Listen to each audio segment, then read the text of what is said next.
தீபாவளி வாழ்த்துக்கள் சொல்லிட்டு ஓடி போனோம். தீபாவளி முடிஞ்சிட்டு வந்தாச்சு. எல்லாருக்கும் மீண்டும் ஒரு முறை தீபாவளி நல்வாழ்த்துக்களோட ஆரம்பிச்சிடலாமா? நான் இப்பதான் ஆரம்பிச்சு வச்சிருக்கேன். போறமா விட. ஓகே பரணி, கேக்குதா? அப்டேட்டோட ஆரம்பிங்க. திரும்ப இன்னொரு தடவை எல்லாத்துக்கும் தீபாவளி வாழ்த்துக்கள் சொல்லியாச்சு, சொல்லிடுவோம். தீபாவளி வாழ்த்துக்கள். பரணி அப்டேட் சொல்லுங்க. நிறைய அப்டேட் பெண்டிங் இருக்கும், சொல்லுங்க. Okay, hello all. இந்த இதில் ஃபஸ்ட்டு வந்து மேஜராக வந்து அப்டேட்னு பார்த்தீங்கன்னா, கருப்பு படத்தோட first single god mode. So அதை பற்றியும் பேசுவோம். அதுக்கப்புறம் வந்து ஒரே நிமிஷம், நான் ஃபோன் மறுபடியும் ஃபர்ஸ்ட்லேருந்து எடுத்துக்கிறேன், அப்போ தான் கரெக்டாக தெரியும். ஓகே, ஆரியன் படம், அந்த படம் யூஏ சென்சார் ஆகிருக்கு. படம் வந்து ரன் டைம் பார்த்தீங்கன்னா 2 hours 20 minutes அந்த இதுக்குள்ளே தான் இருக்கும். அதுக்கப்புறம் இன்னைக்கு டிஜிட்டலில் ரிலீஸ் ஆன படங்கள்னு பார்த்தீங்கன்னா, English films dead of winter, long walk, இது 2 தான் மேஜராக வந்த ஃபிலிம்மு. ஸோ கருப்புக்கு வந்து தீபாவளியிலேருந்து ஸ்பெஷல் போஸ்டரும் ரிலீஸ் பண்ணியிருந்தாங்க. அப்புறம் நிறைய படத்துலேருந்து தீபாவளி விஷஸ் போஸ்டர் ரிலீஸ் பண்ணியிருந்தாங்க. ஸோ நான் எதெல்லாம் பார்த்தேனோ அது மட்டும் வந்து சொல்கிறேன். துல்கர் சல்மானோட காந்தா, அந்த படம் November 14th ரிலீஸ் ஆகுதுன்னு சொல்லி அஃபிஷியலாக அனௌன்ஸ் பண்ணிட்டாங்க. ஆரியன் சொன்னால அது 2 hours 16 minutes அதான் ரன் டைம், சாரி. அதே மாதிரி அதிரடி மலையாளம் ஃபிலிம், பேசில் ஜோசப், டொவினோ தாமஸ், வினித் ஸ்ரீனிவாசன் நடிக்கிற படம். அது வந்து பூஜை நடந்துருச்சு, ஸோ ஷூட்டும் ஸ்டார்ட் பண்ணிடுவாங்க.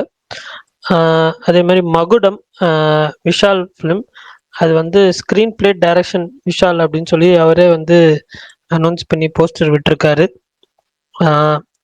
ஆர்யாவோட அனந்தன் காடு, அந்த படத்துலேருந்தும் தீபாவளி விஷஸ் போஸ்டர் ரிலீஸ் பண்ணியிருந்தாங்க. முரளி கோபி தான் ரைட்டர் அந்த படத்துக்கு, லூசிஃபர் படம் ரைட்டர். அதுக்கப்புறம் கவினோட மாஸ்க்கு, அந்த படமும் புது போஸ்டர் ரிலீஸ் பண்ணியிருந்தாங்க. அதில் டிஜிட்டல் ரைட்ஸ் வந்து ZEE5 வாங்கியிருக்கு அப்படின்னு சொல்லி அஃபிஷியலாக சொல்லியிருந்தாங்க. பராசக்தி, அந்த படம் ஷூட் ரேப் ஆயிடுச்சுன்னு சொல்லி ஒரு வீடியோ ரிலீஸ் பண்ணியிருந்தாங்க. அந்த படமும் வந்து Jan 14th ரிலீஸ் ஆகுது. அதுக்கப்புறம் ஆரோமலை, அந்த படத்துலேருந்து நெக்ஸ்ட் சிங்கிள் மன்னர் வந்தாரு அப்படின்ற சாங் வந்து October 23rd ரிலீஸ் பண்ணுறாங்க, அதாவது நாளான்னைக்கு. ஸோ அதே மாதிரி டெலிவரி பாய் அப்படின்ற படத்தோட தமிழ் ஃபிலிம், அதோட படத்துலேருந்து போஸ்டர் ரிலீஸ் பண்ணியிருந்தாங்க, Deepavali wishes poster. Final shoot நடந்துட்டுருக்கு அந்த படத்துக்கு. அப்புறம் ஃப்ரெண்ட்ஸ், கிளாசிக் தமிழ் ஃபிலிம், அந்த படம் ரீரிலீஸ் ஆகுது, November 21st ரீரிலீஸ் ஆகுது. அதுக்கு அடுத்த வாரமே வந்துட்டு அஞ்சானும் ரீரிலீஸ் ஆகுது, ஸோ பார்க்கலாம். அதுக்கப்புறம் நைட் ரைடர்ஸ், அந்த படத்தோட ட்ரெய்லர் வந்துருந்துச்சு, மலையாளம் ஃபிலிம், மேத்யூ தாமஸ் நடிக்கிற ஃபிலிம். ஸோ படம் இந்த வாரம் ஃப்ரைடே தேட்டர்ஸில் வருது. டூட் அஃபிஷியலாக 83 crores 4 days பண்ணியிருக்குன்னு சொல்லி அஃபிஷியலாக அனௌன்ஸ் பண்ணியிருக்காங்க.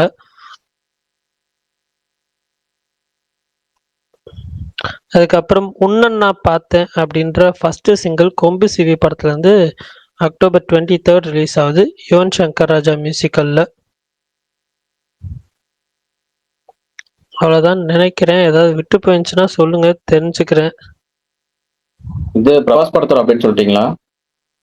இல்ல ப்ரோ, ஆமா, நிறைய அப்டேட் வந்த மாதிரி இருந்துச்சு பாருங்க. நிறைய நாளைக்கு வந்து பிரபாஸ் படத்தோடைய டைட்டில் லுக் வந்து நாளைக்கு விடுது. டைட்டில் போஸ்டர் தனியா விடுறாங்க, டைட்டில் கிளிம்ஸ் தனியா விடுறாங்க. நாளைக்கு காலையில ஒன்று, ஈவினிங் ஒன்று, இந்த மாதிரி விடுறாங்க போல இருக்கு. இது ப்ரோ நாளைக்கு ஒன்று நாளைக்கு ஒன்று தானே போட்டிருந்தீங்க? சரி, ரைட்டு, அது ஒன்று. அப்புறம் மெல்லிசை அப்படின்னு ஒரு படத்தோட அனௌன்ஸ்மெண்ட் வந்துருந்துச்சு, கிஷோர் நடிக்கிற படம். பொல்லாதவன் ஆடுகளமா இருப்பார்ல, அந்த கிஷோர் நடிக்கிற படம், அவரே ஹீரோ நடிக்கிறாரு. அதாவது டைட்டில் போஸ்ட், ஆமா சரி, இவர் சொன்னது கரெக்ட் தான். டைட்டில் டீசர் வந்து நாளைக்கு வந்து காலையில 22 நாளைக்கு தானே, காலையில 11:07. டைட்டில் போஸ்டர் வந்து நாளை மறுநாள் காலையில அதே டைம் 11:07 விடுறாங்க. பிரபாஸ் ஏற்கனவே இந்த ஃபௌஜி அப்படின்னு சொல்லியிருந்தாங்க அந்த படத்துடைய டைட்டில். ஆனால் அது வந்து ஒரு ரூமர் டைட்டில், ஆனால் அதுதான் கன்ஃபார்ம் போல இருக்கு. அதுதான் நாளைக்கு அனௌன்ஸ்மெண்ட்டாக வரும் போல இருக்கு. சீதாராமம் இடத்துல அந்த டேரக்டர் தான் இந்த படத்துடைய டேரக்டர். அடுத்து வந்து பரணி சொன்ன மாதிரி வேற என்ன, அக்காண்டா 2ல இருந்து 24ஆம் தேதி அக்காண்டா 2ல இருந்து பிளாஸ்டிங் ரோர்னு போட்டிருக்காங்க. அது டீசரா ஃபர்ஸ்ட் சாங்கான்னு தெரியல. ஆமா, அது ஒண்ணு தெரியல. அடுத்து வந்து அட்லியோட ஒரு ஆடு ஒண்ணு, அது ஆடா ட்ரெய்லரா படமான்னு தெரியாத அளவுக்கு ஒரு பெரிய ஆடு, ஏஜென்ட் சிங் அட்டாக். சாசி ஆடு. ஆமா, அது அவ்வளவு பெருசு. அடுத்தது வந்து வேற அசோக் செல்வன் 23 அப்படின்னு சொல்லிட்டு அவரோட 23வது படத்துல இருந்து ஒரு அனௌன்ஸ்மெண்ட் வந்திருக்கு. பிரீத்தி முகுந்த் தான் ஹீரோயினா நடிக்கிறாங்க.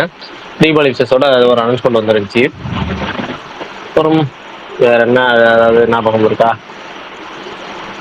அவ்வளவுதான் நினைக்கிறேன். கும்கி 2 அது புது போஸ்ட் ஒன்று இருந்தாங்க. அங்கம்மாள் அப்புறம் மற்ற படங்கள்லாம் வந்து தீபாவளி விசேஷ் பரணி சொன்ன மாதிரி தீபாவளி விசேஷ் போஸ்ட் நிறைய வந்துருந்துச்சு. அகண்டா 2ல வந்து ஃபர்ஸ்ட் சிங்கிள் நினைக்கிறேன். அதுதான் வந்து 24ஆம் தேதி சாயங்காலம் 4:54க்கு ரிலீஸ் பண்றாங்க. அப்புறம் மெயின் காந்தாரா சாப்டர் 1 765+ கோடிகள் வசூலாகிட்டது அஃபீஷியல் அனௌன்ஸ்மெண்ட் வந்துருச்சு. அடுத்து வந்து டெலிவரி பாய் அப்படின்னு ஒரு படம், அந்த படத்தோட அனௌன்ஸ்மெண்ட் வந்துருச்சு. அதுக்கு செகண்ட் லுக் அப்படி விட்டுருந்தாங்க. டைரக்டர் பேர் நானியா, அவர் யாருன்னு தெரியல, அவரு தான் அனௌன்ஸ்மெண்ட் வந்துருச்சு. அப்புறம் அநாகநாக ஒக்கராஜி, அந்த அநாகநாக ஒக்கராஜு அப்படிங்கிற படத்துல இருந்து தீபாவளி அனௌன்ஸ்மெண்ட் ஒரு கிளிம்ஸ் விட்டுருந்தாங்க. சூப்பரா இருந்துச்சு. அது செம்ம ப்ரோமோ ஐடியா, செம்ம பண்ணு. எனக்கு அந்த படம் தான் நான் பொங்கலுக்கு வந்து பெருசா எதிர்பார்க்குற படங்கள் அதுவும் ஒன்று. 14ஆம் தேதி ரிலீஸ் ஆகுது, ஜனவரி 14. அந்த படத்தோட கிளிம்ஸ் சூப்பரா இருந்துச்சு, பாருங்க. அப்புறமேட்டு என்னது வேற இன்னொரு படம் ஆண்பாவம் பொல்லாதுலேருந்து ஏதோ ஒரு அப்டேட் வந்துச்சு, என்ன அப்டேட்னு தெரியல, அதை விட்டுருவோம். அதர்ஸ் அப்படிங்கிற படத்துல இருந்து புது கிளிம்ஸ் ஒன்று விட்டுருந்தாங்க. அப்புறம் அவ்வளோதான். மற்றபடி எல்லாத்தையும் பரணி கவர் பண்ணிட்டு அப்படி படங்களோட கொம்பு சிவி மகாசேனா அப்படிங்கிற படங்களுக்குலாம் வந்து இந்த அப்டேட்லாம் வந்துருந்துச்சு. இந்த தீபாவளி விசேஷ் அப்டேட்டு. அமரம்னு ஒரு படம், அமரன் மாதிரி அமரம்னு ஒரு படம். வேற மாண்புமிகு பறை. இந்த மாண்புமிகு பறை அப்படிங்கிற படம் வந்து இட்டாலியில இருக்க அந்த ஒத்திஸ்மோஸ் அப்படிங்கிற ஃபிலிம் ஃபெஸ்டிவல்ல வந்து செலக்ட் ஆயிருக்கான். அதுவும் ஒரு அனௌன்ஸ்மெண்ட் போஸ்ட் விட்டுருந்தாங்க. அப்புறம் இந்த 2 இயர்ஸ் ஆஃப் லியோ, அது ஸ்பெஷலாக ஒரு மேக்கிங் வீடியோ ஒன்று விட்டுருந்தாங்க, ஃபிலிம்ஸு அந்த செலிப்ரேஷன் பண்ணுறதுக்கு. அப்புறம் அவ்வளோதான் நினைக்கிறேன். பர்னி கவர்டா. குற்றம் கடிதல் 2 அப்படிங்கிற படம், அந்த படம் ஷூட்டிங் முடிஞ்சிட்டதா அனௌன்ஸ்மெண்ட் வந்துருந்துச்சு. பர்னி மெயின் அப்டேட், ஆரியன் படத்துல இருந்து ட்ரைலர் வந்துருந்துச்சு. ஓகே. ஆரியன் படத்துல மத்ததெல்லாம் சொன்ன ட்ரைலர் ஆமா, ட்ரைலர் ஒன்று வந்துருந்துச்சு. ஆமா, அது ஒன்று வந்துருந்துச்சு. அப்புறமேட்டு கென் கர்னாஸ் வந்து படத்துக்கு ஜிவி பிரகாஷ் மியூசிக் டைரக்டர் அப்படின்னு சொல்லி, ஆமா, அது ஒரு announcement, music director announcement promo ஒன்று சொன்னாங்க. இந்த இது காந்தா, அதுக்கப்புறம் அதை பேஸ் பண்ணி 2 படம், அப்புறம் ஒரு வெப் சீரிஸ் சொல்லி சுகன் போட்டிருந்தாரு. என்னது இவர் என்னது கொலை வழக்குன்னு ஒரு ஃபர்ஸ்ட் லுக் மாதிரி ஒன்று விட்டுருந்தாங்க. லட்சுமிகாந்தன் கொலை வழக்கு ஒண்ணு, அது ஒரு வெப் சீரிஸ் மாதிரி ஒண்ணு. அதுக்கப்புறம் இந்த காந்தா ஒரு படம், அப்புறம் இன்னொரு படம் ஏதோ போயிட்டு இருக்கு. சுகன், அது என்ன டைட்டில் ப்ரோ? மொத்தம் ஒரே கதையில 3 படமா? காந்தா ஒண்ணு, அது இல்லாம அதே இதுல வந்து ஒரு வெப் சீரிஸ் ஒண்ணு.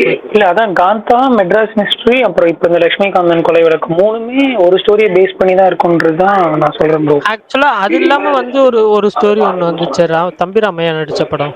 என்ன தலைவா இது? ஒரு ஸ்டோரி எத்தனை பேர் எடுக்கிறாங்க? ஏங்க அது வேற படம். தம்பி ராமையா நடிச்சது. Okay okay okay. இல்ல, இந்த நெட்ஃபிளிக்ஸ்ல வீரப்பனுக்கு ஒரு டாக்குமெண்ட் வந்துச்சு, இல்ல நெட்ஃபிளிக்ஸ்ல ஒண்ணு வந்துச்சு, ஜி தமிழ்ல ஒண்ணு வந்துச்சு, அந்த மாதிரி இருக்கும்னு நினைக்கிறேன். தம்பி ராமையா நடிச்சது வந்து ராஜா கிளி தானே சொல்றீங்க பரணி ப்ரோ? ஆமா ஆமா ஆமா, அதுதான் இவர் பண்றாருமே இப்ப.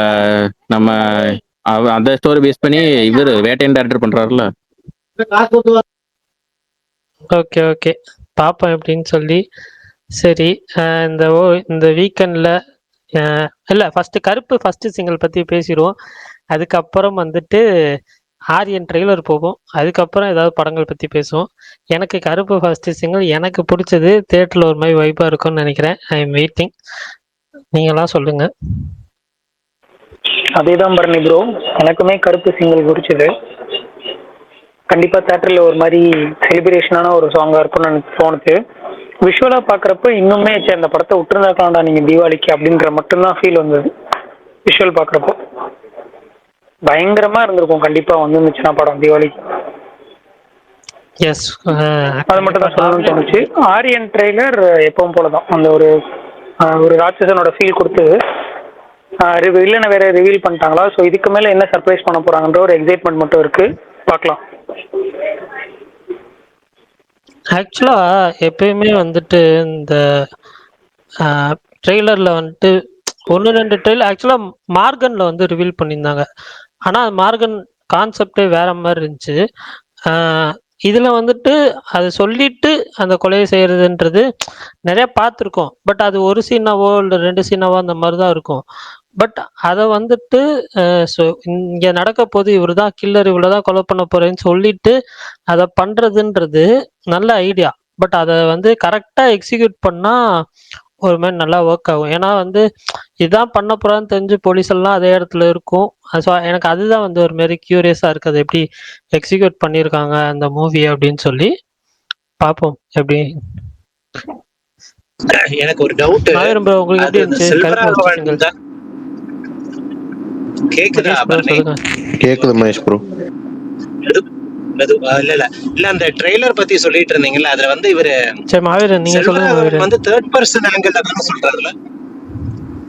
மகேஷ் ப்ரோ, நீங்க பேசுறது சுத்தமாக கேட்கல. ஏதோ இந்த வம்சம் படத்துல வந்து மரத்து மேல ஏறி நின்றுட்டு அருள்நிதியும் கஞ்சா கருப்பும் பேசுவாங்க, அந்த மாதிரி ஏதோ விட்டு விட்டு கேட்கற மாதிரி கேட்குது. வேற ஒன்றும் கேட்கல. எனக்கு அது கூட கேட்கல. இல்ல அதான் அது ஒரு சிலர் கேட்கும், சொல்லி சுத்தமா கேட்கல. ட்ரைலரை பத்தி ஏதோ கேட்டாருன்னு நினைக்கிறேன். ஆரியன் ட்ரெய்லர் பத்தி ஏதோ சொன்னார். ஓகே ஓகே சரி மாவீரன் நீங்க சொல்லிருங்க. ஏங்க பட்டாசு கடைக்காரர் வந்திருக்காருங்க. யாரு? சுதந்திரவா? சுகுமார் ப்ரோ தான் பட்டாசு கடைக்காரரு. சுகுமார் அவர் தான் வந்து ஹோல்சேல் பிசினஸ் பண்றாரு. அந்த ஹோல்சேல் பிசினஸ்க்காக வந்து வழக்கமா ஒரு ப்ரொமோஷன் பண்ணாரு. பட் அவர் அவரோட கடைகளுக்கு இப்பதான் முதல்ல அவரோட சார்ந்து ப்ரொமோஷன் பண்ணதில்ல. இப்பதான் ஃபர்ஸ்ட் டைம் அவர் சார்ந்து ப்ரொமோஷன் பண்ணிருக்காரு. அவருக்கு சுகுமார்னா வெடி வெடிக்கிறேன்னு கையில வெடிச்சுக்கிட்டாரு. பரணி அதை விட்டுருங்க, அது முக்கியம் கிடையாது. ஆனா ஒன்னே ஒண்ணுதான் சுகுமார் பட்ட சொல்லி ஆகணும். இந்த மாதிரி நான் இத்தனை வருஷம் வெளியே எங்கேயோ வாங்கிக்கேன், பட்டாசு வாங்கியிருக்கேன். போன வருஷம் ஒரு ட்விட்டர் நண்பர்கிட்ட வாங்கினேன். இந்த முதல் முறையா சுகுமார் ப்ரோட்ட வாங்கினேன். சிறப்பான பட்டாசுகள் எல்லாமே செம்மையா வெடிச்சிச்சு. அந்த 100 விளையாட சுகுமார் ப்ரோக்கு 100 தான் ஃபேமஸ். 100 அப்படிங்கிறது அவரோட ஃபேமஸ். இந்த முறை வந்து அவர் மயில்ல வந்து ஒரு பட்டாசு வந்து கொடுத்துருந்தாரு. அதாவது 3 சைடும் வந்து அப்படியே மலை தூர மாதிரி அருவி மாதிரி செம்மையா இருந்துச்சு. தீபாவளி சிறப்பா கொண்டாடினேன். என்ன சுகுமார், நான் பட்டாசு வியாபாரம் எல்லாம் பண்ணீங்களா என்ன? இல்ல நீ வேற ஏன் பரணி, நான் இன்னைக்கு கூட இப்பதான் வச்சு முடிச்சுட்டு வந்தேன். இன்னும் கொஞ்சம் இருக்குது, வெடிக்க முடியல. அடிபட்டுமானா? அது லைட் லைட்டா தான் போட்டு. சுகுமார் ப்ரோ ஆதி ப்ரோ ட்வீட் போட்டு உங்களை தான் திட்டிருப்பாரு போலயே. என்னன்னு? தீபாவளி முடிஞ்சிருச்சு, மழையும் நிக்க மாட்டேது, இவனுங்க வெடிக்கிறத மட்டும் நிப்பாட்டவே மாட்டானுங்க. எல்லாரும் தாங்க வெடிச்சிட்டு இருக்காங்க. லைட்டா தூக்கு போட்டுட்டே இருந்துச்சு. ஓகே தானே, பிரச்சனை இல்ல, பெருசாலாம் ப்ராப்ளம் இல்ல. சின்னதான்ப்பா, லைட்டா கொப்பளம் போட்டுச்சு. அது ஒரு கொப்பளம் இல்ல, ஒரு மாதிரி சின்னதான ஒரு இது நீங்கிற மாதிரி இருந்துச்சு. அது சரியாயிடுச்சு 2 மணி நேரத்துக்கு. ஆக்சுவலா ஒரு விஷயத்துல எனக்கு கொஞ்ச நாள் லக்கி. ஏன்னா அது பேக் ஸ்டோரி ஒண்ணு இல்ல. என் வைஃப் இங்க சொல்லிட்டு இருக்கா, பேக் ஸ்டோரி சொல்லுன்னு. சின்ன பசங்க நம்ம ரிலேட்டிவ் பசங்க எல்லாம் வந்துட்டு உசு பேத்தி விட்டானுங்க. நான் இது கையில போட முடியுமாண்ணா? டே அண்ணன் வந்து பாமே போடுவோண்டா அப்படின்ற மாதிரி எடுத்து போட்டதுதான் கையில வெடிச்சது, வேற ஒண்ணும் இல்ல. அது லக்ஷ்மி வெடி. ஆக்சுவலா இவர் போட்டது பெருசா நினைச்சுக்க போறாங்க. ஆனா அவ்வளவு இப்ப கேக்குதா? இப்ப கேக்குது. சுகுமார் ப்ரோ, அப்படியே கருப்பு ஃபர்ஸ்ட் சிங்கிள் எப்படி இருந்தது அப்படிங்கறதையும், ஆரியன் ட்ரெய்லர் கடைசியா பேசுவோம். அந்த கடைசி ஒரு 20 நிமிஷம் பேசுவோம். கருப்பு ட்ரெய்லரை பத்தி ஃபர்ஸ்ட் சிங்கிளை பத்தி நம்ம பேசுவோம். God mode. ஏன்னா அன்னைக்கு ரிலீஸ் ஆனதுக்கே பேசிருக்கணும், பேசல. நம்ம லீவு நாளா போயிட்டனால நேற்று. இன்னைக்கு பேசுவோம். உங்களுக்கு சுகுமார் பட் இருந்து ஆரம்பிப்போம். கருப்பு சிங்கிள் உங்களுக்கு எப்படி இருந்தது? நேற்று ஆல்ரெடி வந்து இவர் சொல்லிட்டாரு, பரணி சொல்லிட்டாரு, சுகன் சொல்லிட்டாங்க, 2 பேரும் சொல்லிட்டாங்க. நீங்க சொல்லுங்க சுகுமார் ப்ரோ, உங்களுக்கு கருப்பு சிங்கிள் எப்படி இருந்தது? அடுத்தது வந்து சூர்யா ரசிகரான மாவீரன் இருந்து ஆரம்பிப்போம். ஃபர்ஸ்ட் சுகுமார் ப்ரோ சொல்லுங்க. எனக்கு வந்து சூர்யாவோட டான்ஸ்லாம் அதுல அது விஷுவலா பயங்கரமா இருந்துச்சு ப்ரோ. எல்லாம் வந்து செம்ம கிராண்டா பண்ணியிருந்தாங்க. மேபி சவுண்ட் மிக்சிங் கொஞ்சம் வந்துட்டு எனக்கு அந்த சவுண்ட் மிக்சிங்கை மட்டும் தான் கொஞ்சம் இதுவா தெரிஞ்சதே தவிர, நல்ல வைபா, நல்லா வந்து அந்த லிரிக்ஸ்லாம் வந்து பெருசா நம்மளுக்கு இதுவாகல. அது மேபி அது என்ன ரீசன்னு தெரியல. ஆனா ஒரு வைபான ஒரு ஃபெஸ்டிவல் சாங்கு, எந்த ஒரு இதுவுமே இல்லாம அது ஒரு மாதிரி டிஃப்ரெண்டா இருந்துச்சு. எனக்கு வந்து பிடிக்கல அப்படின்னு சொல்ல முடியல. ஏன்னா அவரோட ஸ்கிரீன் பிரசன்ஸ் வந்து அந்த சீன்லாம் உண்மையிலேயே ரொம்ப ஆஹ், ரொம்ப லைக் பண்ணி பார்த்தேன். இன்னும் 50 வயசுல இன்னமும் அந்த ஒரு ஒரு ஒரு மாசான ஒரு இது ரொம்ப எனர்ஜெட்டிக்கா இத்தனை ரீசெண்டான அவர் பண்ண மிஸ் பண்ண அந்த இது எல்லாமே இந்த படத்துல இருக்கிறதுனால எனக்கு அந்த சிங்கிள் உண்மையிலேயே ரொம்ப பிடிச்சிருந்தது. லிரிக்ஸ் சரியா கேட்கல, அது ஒண்ணுதான் எனக்கு டிராபேக்கா இருந்தது. அது சவுண்ட் கொஞ்சம் ஓவர் டோஸ் பண்ணனால லிரிக்ஸ் வந்து சரியா கேட்கல, அது ஒண்ணு மட்டும் தான். மற்றபடி வந்து சாங் ஓகே. அது தியேட்டர்ல பாக்குறப்போ கொஞ்சம் நல்லா இருக்கும்ண்ணா, கிளியரா. மேபி அது மிக்சிங்கா பண்ணி திரும்பி கொஞ்சம் அது சரி பண்ணாங்கன்னா நல்லா இருக்கும்னு இல்ல தோணுது. ஃபைனல் அவுட்ல கரெக்ட் பண்ணிடுவாங்கன்னு தோணுது. எனக்கு வந்து விஷுவலா பயங்கரமா இருக்கு. And சூர்யா வந்து 50 வயசுலயும் அப்படி இருக்காரு. ஆனா உன்னால என்ன பண்ண முடியுமோ அதை பண்ணிட்டேன்ற மாதிரி இவர் ஒண்ணு பண்ணி வச்சிருக்காரு. கொஞ்சம் கூட செட் ஆகல. அதை பார்த்தோன்னே அது ஒரு மாதிரி அந்த மீம் டெம்ப்ளேட் முறைக்கிற மாதிரிலாம் இருக்குல்ல, என்னடா பண்ணி வச்சிருக்க அப்படின்னு. இது என்ன தாத்தா வராரு அந்த மாதிரி ஒன்று போட்டு வச்சிருக்காரு. சின்ன பையன் வாய்ஸ்ல இதெல்லாம் எப்படி இருக்கணும் தெரியுமா? இந்த ஊரில் எப்போதுமே அந்த மாதிரி அப்படின்னா கம்பிக்கரை வேட்டி இந்த மாதிரி ஒரு வாய்ஸ் வேணும் இந்த மாதிரி சாங்க்கெல்லாம். அவ்வளோ கிராண்டா விஷுவல் பண்ணிட்டு இவர் 50 வயசுல இப்ப இருக்காரு. இதெல்லாம் பார்த்துட்டு எனக்கு சம்மந்தமே இல்லை அந்த சாங், என்னடா பண்ணி வச்சிருக்கீங்கன்னு. மேபி அது தேட்டரு அது இதுன்னு சொல்றீங்க, ஓகே அங்க போனா. பட் சாங்னா அது இப்போ இருக்கக்கூடாது. இந்த சாங்க்குன்னு ஒன்று பண்ணணும். அது அவர் பண்ணாம அவர் ஒரு இஷ்டத்துக்கு பண்ணிருக்காரு. கேட்டா ஜென்சி அப்படி இப்படிம்பாங்க, எதுவும் சொல்றதுக்கு இல்லை. ஓகே, வேற ஓகே மகேஷ் ப்ரோ. அந்த நான் வந்து கம்பிக்கரை வேட்டி சாங் கேட்டிருக்கீங்களா ப்ரோ? அதுல ஒண்ணு வரும், ஏ வெல்லும் போலி ஒரு நாள். அதெல்லாம் கேட்க இப்ப கேட்டாலும் அப்படி இருக்கும். அது அந்த மாதிரி ஒண்ணு போடணும் இதுக்கெல்லாம். உண்மைதான். சரி, வேற பிரகாஷ் நான் ஃபுல்லா கேட்கல அந்த பாட்டு இன்னும். அந்த கிளிம்ஸ் வந்ததுல அது மட்டும் தான் கேட்டேன். அப்ப எல்லாரும் சொன்ன அது மாதிரி அந்த கேட்டீங்களா? வாயில் ஆமா அந்த ஒரு என்ன 20 செகண்ட்ஸா 30 செகண்ட்ஸா வந்தது. அதுல எனக்கும் ஃபர்ஸ்ட் லிரிக்ஸ் புரியல. ஆனா அந்த அப்புறம் லிரிக்ஸ் போஸ்ட் பண்ணியிருந்தாங்களா, அதுக்கப்புறம் கேட்கும்போது நல்லா இருந்தது. அந்த கிளிம்ஸ்ல நல்லா இருந்தது. ஆனா ஃபுல் பாட்டு இன்னும் நான் என்ன கேட்கலன்னு வைங்களேன். நான் நிறைய பேர் ஆனால் அந்த சொன்ன கமெண்ட் கேட்டேன். நான் நிறைய இது புரியல, மியூசிக் தான் ரொம்ப டாமினேட் பண்ணுதுன்ற மாதிரி கேட்டுட்டேன். நானும் கேட்டுட்டு வேணா சொல்றேன்னா. ஆரியன் ட்ரெய்லர் ஆனால் பார்த்தேங்க. ஆரியன் ட்ரெய்லர் நல்லா தான் இருக்கு. எனக்கு ஒன்றுனா எனக்கு இந்த கில்லர் ரிவீல் பண்ணிட்டாங்கன்ற மாதிரி தான் சொல்றீங்களா? எனக்கு தான் ஒரு தேர்ட் பர்சன் பெர்ஸ்பெக்டிவ்ல சொல்ற மாதிரி இருந்தது. செல்வராகவன் தானே வாய்ஸ் ஓவர் அது, அவர் அந்த மாதிரி தான் சொல்ற மாதிரி இருந்தது. ஒரு நாள் கில்லர் வேற யாராவது அந்த மாதிரி தான் இருக்கும் நான் நினைக்கிறேன். மார்கன்ல கூட அந்த மாதிரி தான் நம்ம சீன் பண்ணோம், அவர் தான் கில்லரா இருப்பா அப்படின்ட்டு. பட் ஆனால் வேற ஒருத்தர் தானே இருந்தாங்க. அந்த மாதிரி தான் ஆங்கிள் இருக்கும் நான் நினைக்கிறேன். தெரியல, ராட்சசன் அளவுக்கு இருக்குமான்னு தெரியல. ட்ரெய்லர் ஆஸ் யூஷுவல் டெம்ப்ளேட் மாதிரி தான் இருந்தது யூஷுவலா. நிறைய ஆனால் ஒருவேளை நிறைய பார்த்துட்டுமான்றங்காட்டி நமக்கு அது ஒரு ஃபீல் வருதானும் தெரியல. நான் படமா மார்கன் ஆனாலுமே இருந்தாலுமே சர்ப்ரைசிங்கா இருந்தது. நல்ல படமா நல்லா இருந்தது பார்க்க. ஃபுல்லா ரொம்ப நாள் கழிச்சு ஒரு நல்ல த்ரில்லர் படம் பார்த்த மாதிரி இருந்தது. அந்த சஸ்பென்ஸ் த்ரில்லர் மெயின்டைன் பண்ணியிருந்தாங்க கடைசி வரைக்கும் ஆல்மோஸ்ட். ஹோப்ஃபுல்லி ஆரியன்லயும் அந்த இதை மெயின்டைன் பண்ணுவாங்கன்னு நினைக்கிறேன். புது டைரக்டர் யாருங்க இதுக்கு?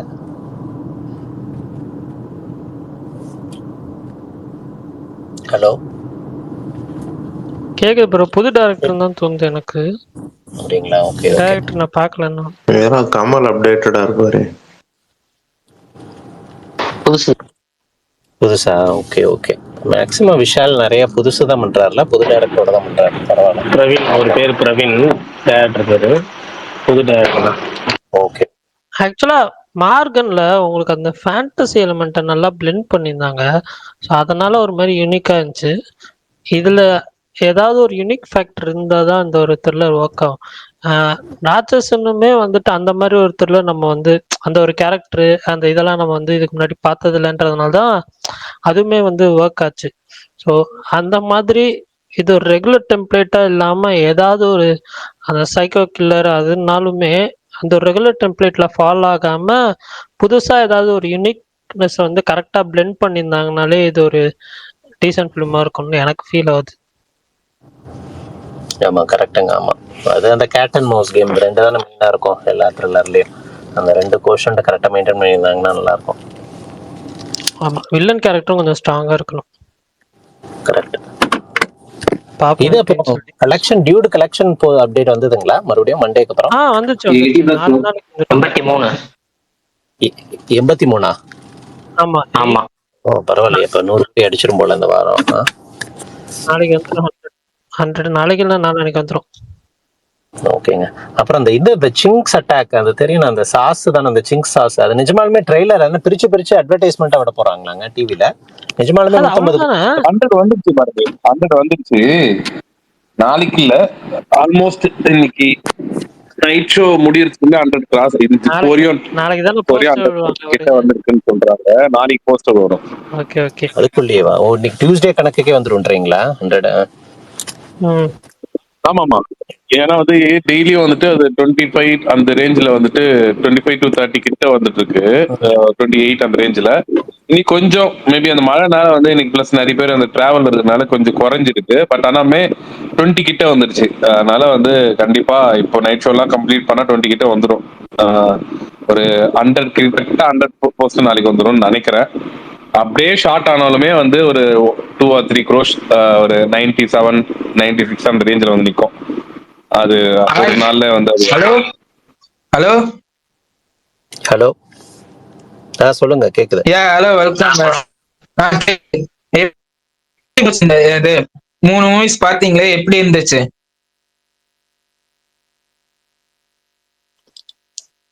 நான் நீங்க 2 மூவி பாத்துட்டீங்களா தான் bro? ப்ரோ பார்த்தேன். நீங்க பாத்துட்டீங்களா? 3மே பாத்துட்டேன். நீங்க சொல்லுங்க. 3மே இது பைசன் சொல்ல வேணாம். இது மாரி செல்வராஜ் மூவினால இது வரைக்கும் எந்த ஒரு இதுவும் ஃபெயிலியரும் ஃபேஸ் பண்ண டைரக்டர். சொல்ல போனா இது வெற்றிமாறனோட ஸ்பின் ஆஃப் வெர்ஷனே சொல்லலாம். இன்னொன்னு டியூடு பிரதீப் பத்தி சொல்ல வேணாம். எனக்கு தெரிஞ்ச இன்னும் ஒரு 10 வருஷத்துல விஜய் ரஜினி எஸ்கே தூக்கி சாப்பிட்டுருவாரு.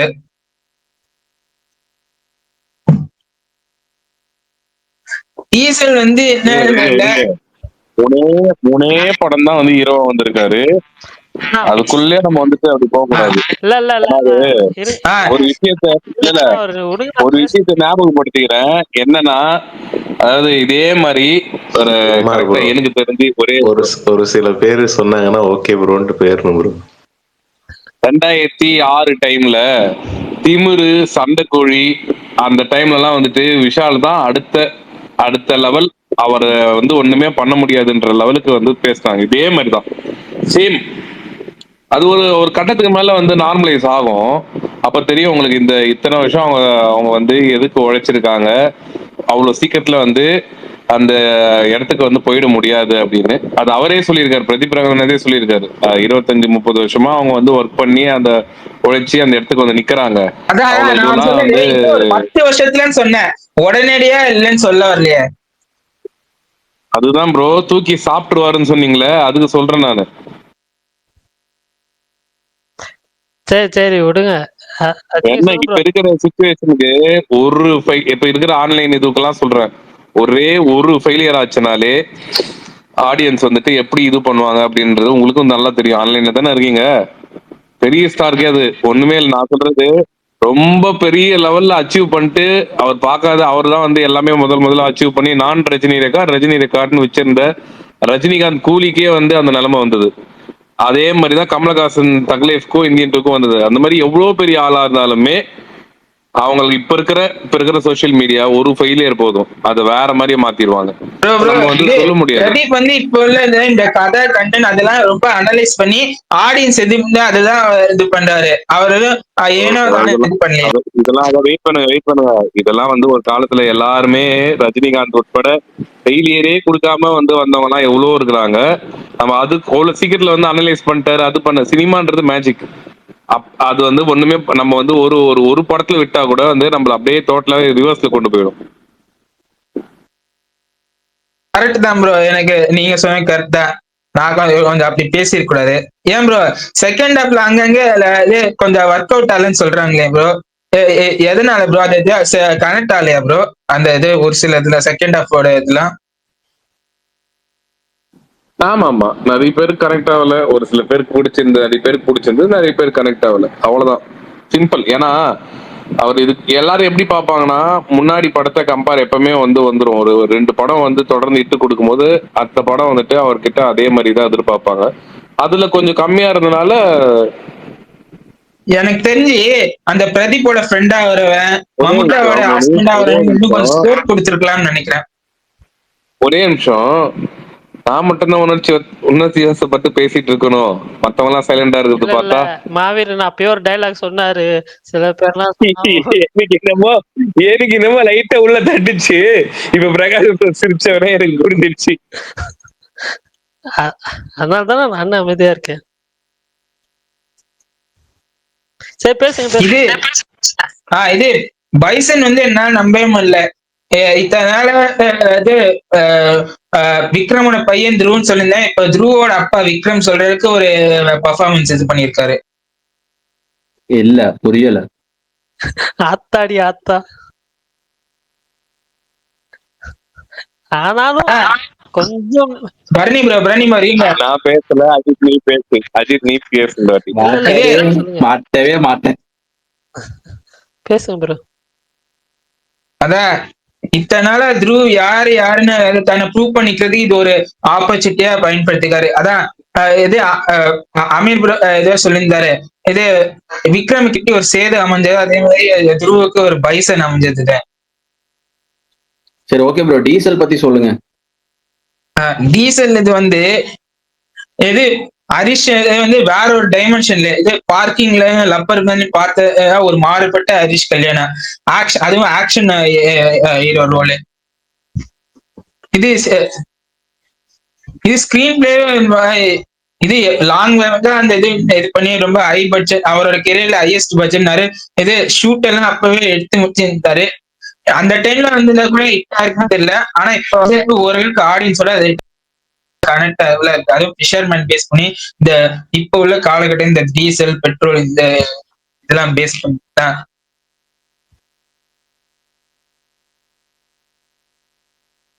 மூணுமே தியேட்டர்ல பாத்தீங்களா ப்ரோ? ஆமா ப்ரோ.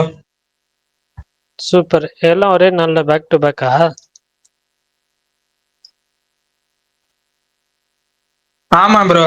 ஃபர்ஸ்ட் இது டியூட் பார்த்தேன், அதுக்குமா பைசன் பார்த்தேன், அதுக்குமா டீசல் பார்த்தேன். இது மூணுல உங்களுக்கு ரொம்ப பிடிச்சது எது? பைசன். இது ஆஸ் அ ஆடியன்ஸா டியூடு, ஆஸ் அ சினிமா லவரா எனக்கு பைசன். உங்களுக்கு எது பிடிச்சதுன்னு தான் கேட்டேன். அப்ப டீசல். இல்ல அதுதான் சொல்லிருந்தேன், ஒரு ஆடியன்ஸா எனக்கு பிடிச்சது டியூடு, சினிமா லவரா எனக்கு பிடிச்சது பைசன். அப்ப டீசல் எதுவும் உங்களுக்கு பிடிச்சது ப்ரோ?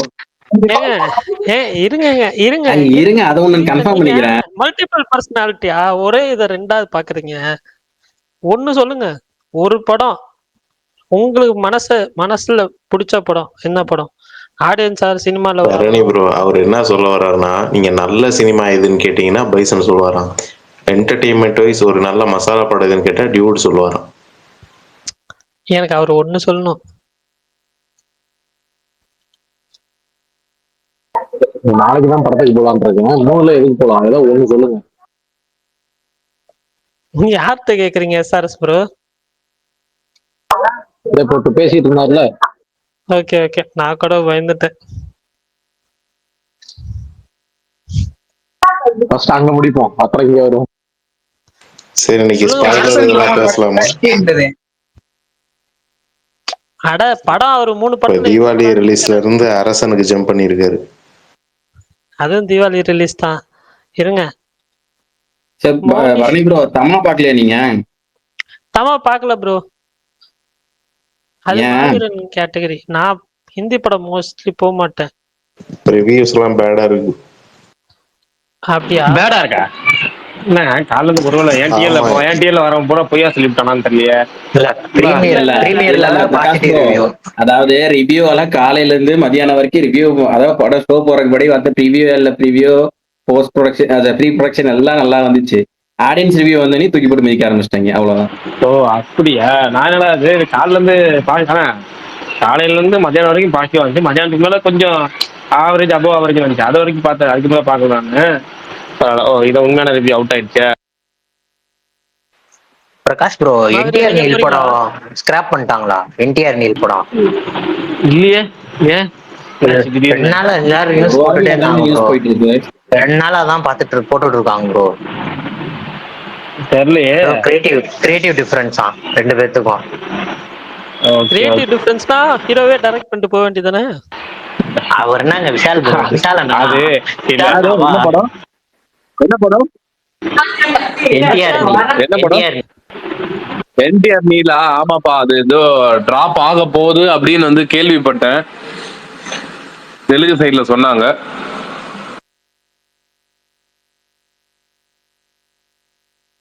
இது வரைக்கும் உள்ள இன்வெஸ்ட் பண்ணதே எப்படியும் 200-300 கோடி வரும்ல ப்ரோ. அவ்வளவுதான் வராது.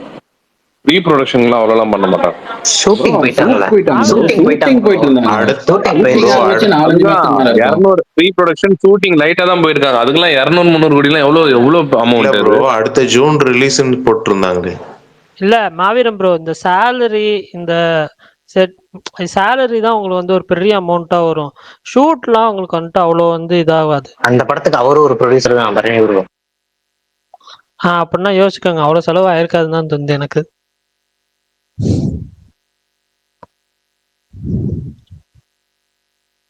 அது மைத்திரி படம். பார்ப்பேன் அப்படின்னு சொல்லி சரி. ஆக்சுவலாக நான் அந்த மலையாளம் ஃபிலிம் மிராஜ் பார்த்தேன். ஜீத்து ஜோசப்னாலே வந்து ஒரு படத்தில் வந்து ஒரு ட்விஸ்ட் இருக்கும் அப்படின்பாரு. அதை அவருக்குள்ள புகுத்தி புகுத்தி ஒரு ட்விஸ்டாக வச்சுட்டாரு. ஒரு 5 நிமிஷத்துக்கு ஒரு ட்விஸ்ட் அப்படின்ற மாதிரி ஒரு மாதிரி போய்கிட்டே இருக்கு. சரி, ஒரு கட்டத்தில் படம் முடிஞ்சிருச்சுன்னு பார்த்தா அதுக்கப்புறம் இன்னொரு பிளாட் ட்விஸ்ட் வச்சு வேற மாதிரி கொண்டு போறாங்க. அதோட டே முடியலடான்ற மாதிரி ஆயிடுச்சு எனக்கு. அது லாஸ்ட் ஒரு 20 மினிட்ஸ் ஒரு ட்விஸ்ட் இருக்கும். அதெல்லாம் வந்து ஒரு நமக்கு வந்து இதாயிடுச்சு, சலிச்சிருச்சு. அந்த ட்விஸ்ட் நம்மளை வந்து நிறைய கொண்டு போகும், திகட்ட ஆரம்பிச்சிருச்சு எனக்கு. அதனால வந்து அது அந்த படம் வந்து பெருசா வந்து பிடிக்கல. உங்களுக்கு ட்விஸ்ட் இருக்கிற படம்லாம் வந்து விரும்பி பார்ப்பீங்க அப்படின்னா சும்மா ட்ரை பண்ணி பாருங்க, அவ்வளோதான் நான் சொல்லுவேன். அதே மாதிரி இன்னொன்று, இந்த நெட்ஃப்ளிக்ஸில் வந்து த பர்ஃபெக்ட் நெய்பர் அப்படின்னு சொல்லி ஒரு டாக்குமெண்ட்ரி வந்திருக்கு. நான் வந்து லாஸ்ட் டைம் நான் ஸ்பேஸில் சொன்னபோது சொன்னேன், நான் பாதி பார்த்துருக்கேன், அதுக்கப்புறம் இந்த ஸ்பேஸ் வந்துட்டேன், இனிமேல் தான் நைட்டு போய் தான் மீதி பார்க்கணும் அப்படின்ற மாதிரி. ஒரு மாதிரி மனசெல்லாம் ஒரு மாதிரி ரொம்ப சோகமாகி ஒரு மாதிரி அழுகிற அளவுக்குலாம் ஒரு மாதிரி ஆயிடுச்சு அந்த டாக்குமெண்ட்ரி. அது ஃபுல் அண்ட் ஃபுல் வந்து ஒரு போலீஸோட பாடி கேம் ஃபுட்டேஜ் வச்சு தான் வந்து அந்த டாக்குமெண்ட்ரி ஃபிலிமாக பண்ணியிருப்பாங்க.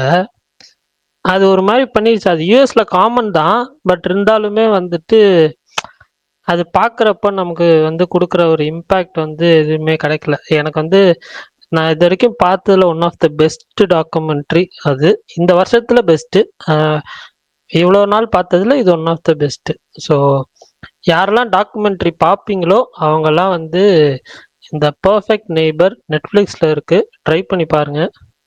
ஸோ பார்த்துட்டு சொல்லுங்க. நான் ஆக்சுவலாக இதை பார்த்து முடிச்சுட்டு கிறிஸ்டோபர் ப்ரோக்கு மெசேஜ் பண்ணிட்டு வாட்ச் லிஸ்ட்ல இருக்க நைட் பார்க்குறேன் அப்படின்னு சொல்லியிருந்தாரு. அவருமே பார்த்துருந்தாரு, அவரும் போட்டிருந்தாரு.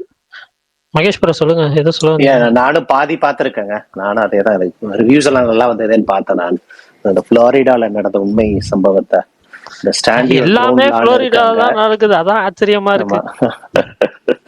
கரெக்ட், அங்கதான் ஒரு ஸ்டாண்ட் யுவர் கிரவுண்ட் லான் இருக்கு.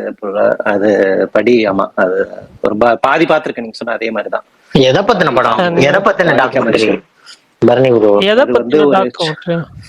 அது என்னன்னா, ஒரு நெய்பர்ஹுட், ஒரு ஏரியா இருக்கும். அதுல வந்து ஒரு கருப்பு லேடி இருப்பாங்க, குழந்தைங்கெல்லாம் விளையாடுவாங்க. அது ஒரு வயசான ஒரு வெள்ளைக்கார லேடி ஒரு வீட்டுல இருக்கும்.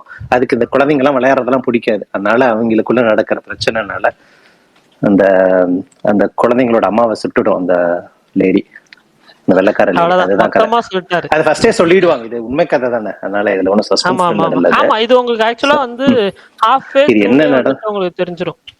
ஆமா, இதுதான் கதைன்னு வையேன். இது அதான் ஆனா எனக்கு வந்துட்டு டாக்குமெண்ட்ரி தான் இது. நான் ஃபர்ஸ்ட் பாக்குறப்ப எனக்கு வந்து அது வந்துட்டு தெரியல. நான் சும்மா ரேண்டமா தான் பார்த்தேன். பட் ஆனா அதெல்லாம் தெரியல. அந்த இது முடிஞ்சதுக்கு அப்புறம் தான் வந்துட்டு அது வந்து ஒரு என்ன சொல்ல, அதுக்கப்புறம் தான் ஒரு மாதிரி ஆச்சு. பட் அதுக்கப்புறம் கொண்டு போன விதம் எனக்கு கடைசியில அது வந்து ஒரு மாதிரி முடிச்ச விதமும் எனக்கு வந்து இதா இருந்துச்சு, நல்லா இருந்துச்சு. ஸோ பாருங்க, பிடிக்கும்னு நம்புறேன். அது ஒரு பிடிக்குன்றத தாண்டி அது வந்துட்டு இப்படியும் சிலர் இன்னும் யூஎஸ்ல இருக்காங்க.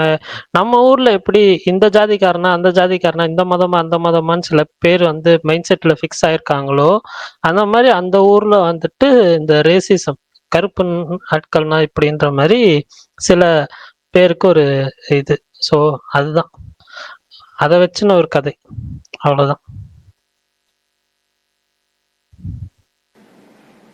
அப்புறம் இன்னொரு படம் பார்த்தேன் நான் பரணி, போன வாரம் நினைக்கிறேன். ஒரு Thai movie, everybody loves me when I am dead அப்படின்ட்டு. கரெக்ட். அந்த பேங்க் ரிலேட்டட், பேங்க் இதெல்லாமா நம்ம இது மாதிரி லக்கி பாஸ்கர் மாதிரியே, பட் ஆனா அது ஒரு இந்த இதுல அது எப்படி இருக்கு, அது ஒரு மாதிரி இதுவா இருக்கும்.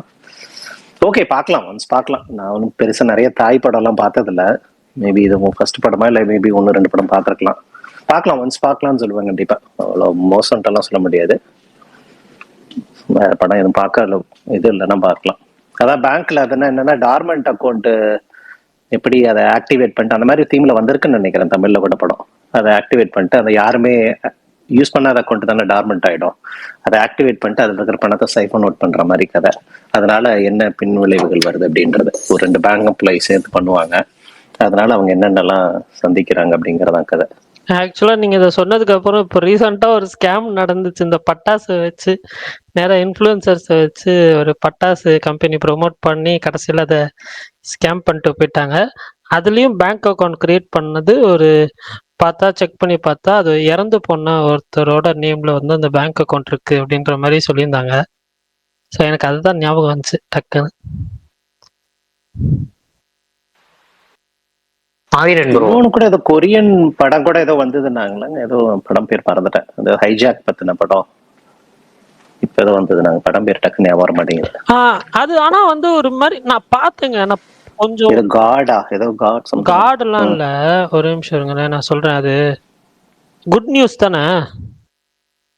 Good news Mahesh bro. நான் வந்துட்டு அந்த ஹைஜாக்கு இதெல்லாம் நினைச்சிட்டு நான் பார்த்தேன் மகேஷ் ப்ரோ. ஒரு 20 மினிட்ஸ் பார்த்துருப்பேன். ஆனா அது ஒரு மாதிரி பொலிட்டிக்கல் சட்டையரா கொண்டு போனாங்க, ஒரு மாதிரி காமெடி இது பண்ணி டார்க் ஹியூமர் மாதிரி.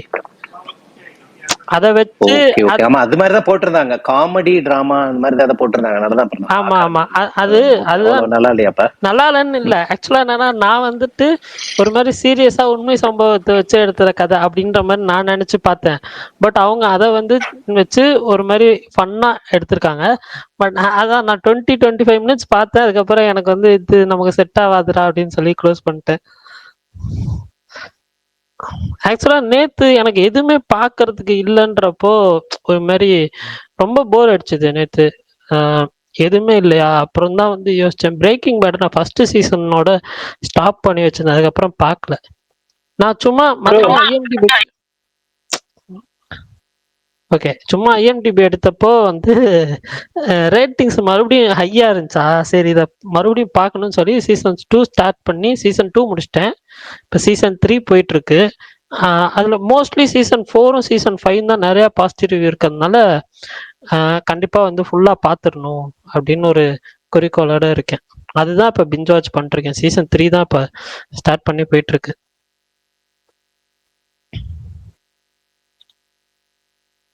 வேற யாரும் என்ன பாக்குறீங்க, இல்ல ஏதாவது பாத்துருந்தீங்கன்னா சொல்லுங்க, ஷேர் பண்ணுங்க. ஓடிடில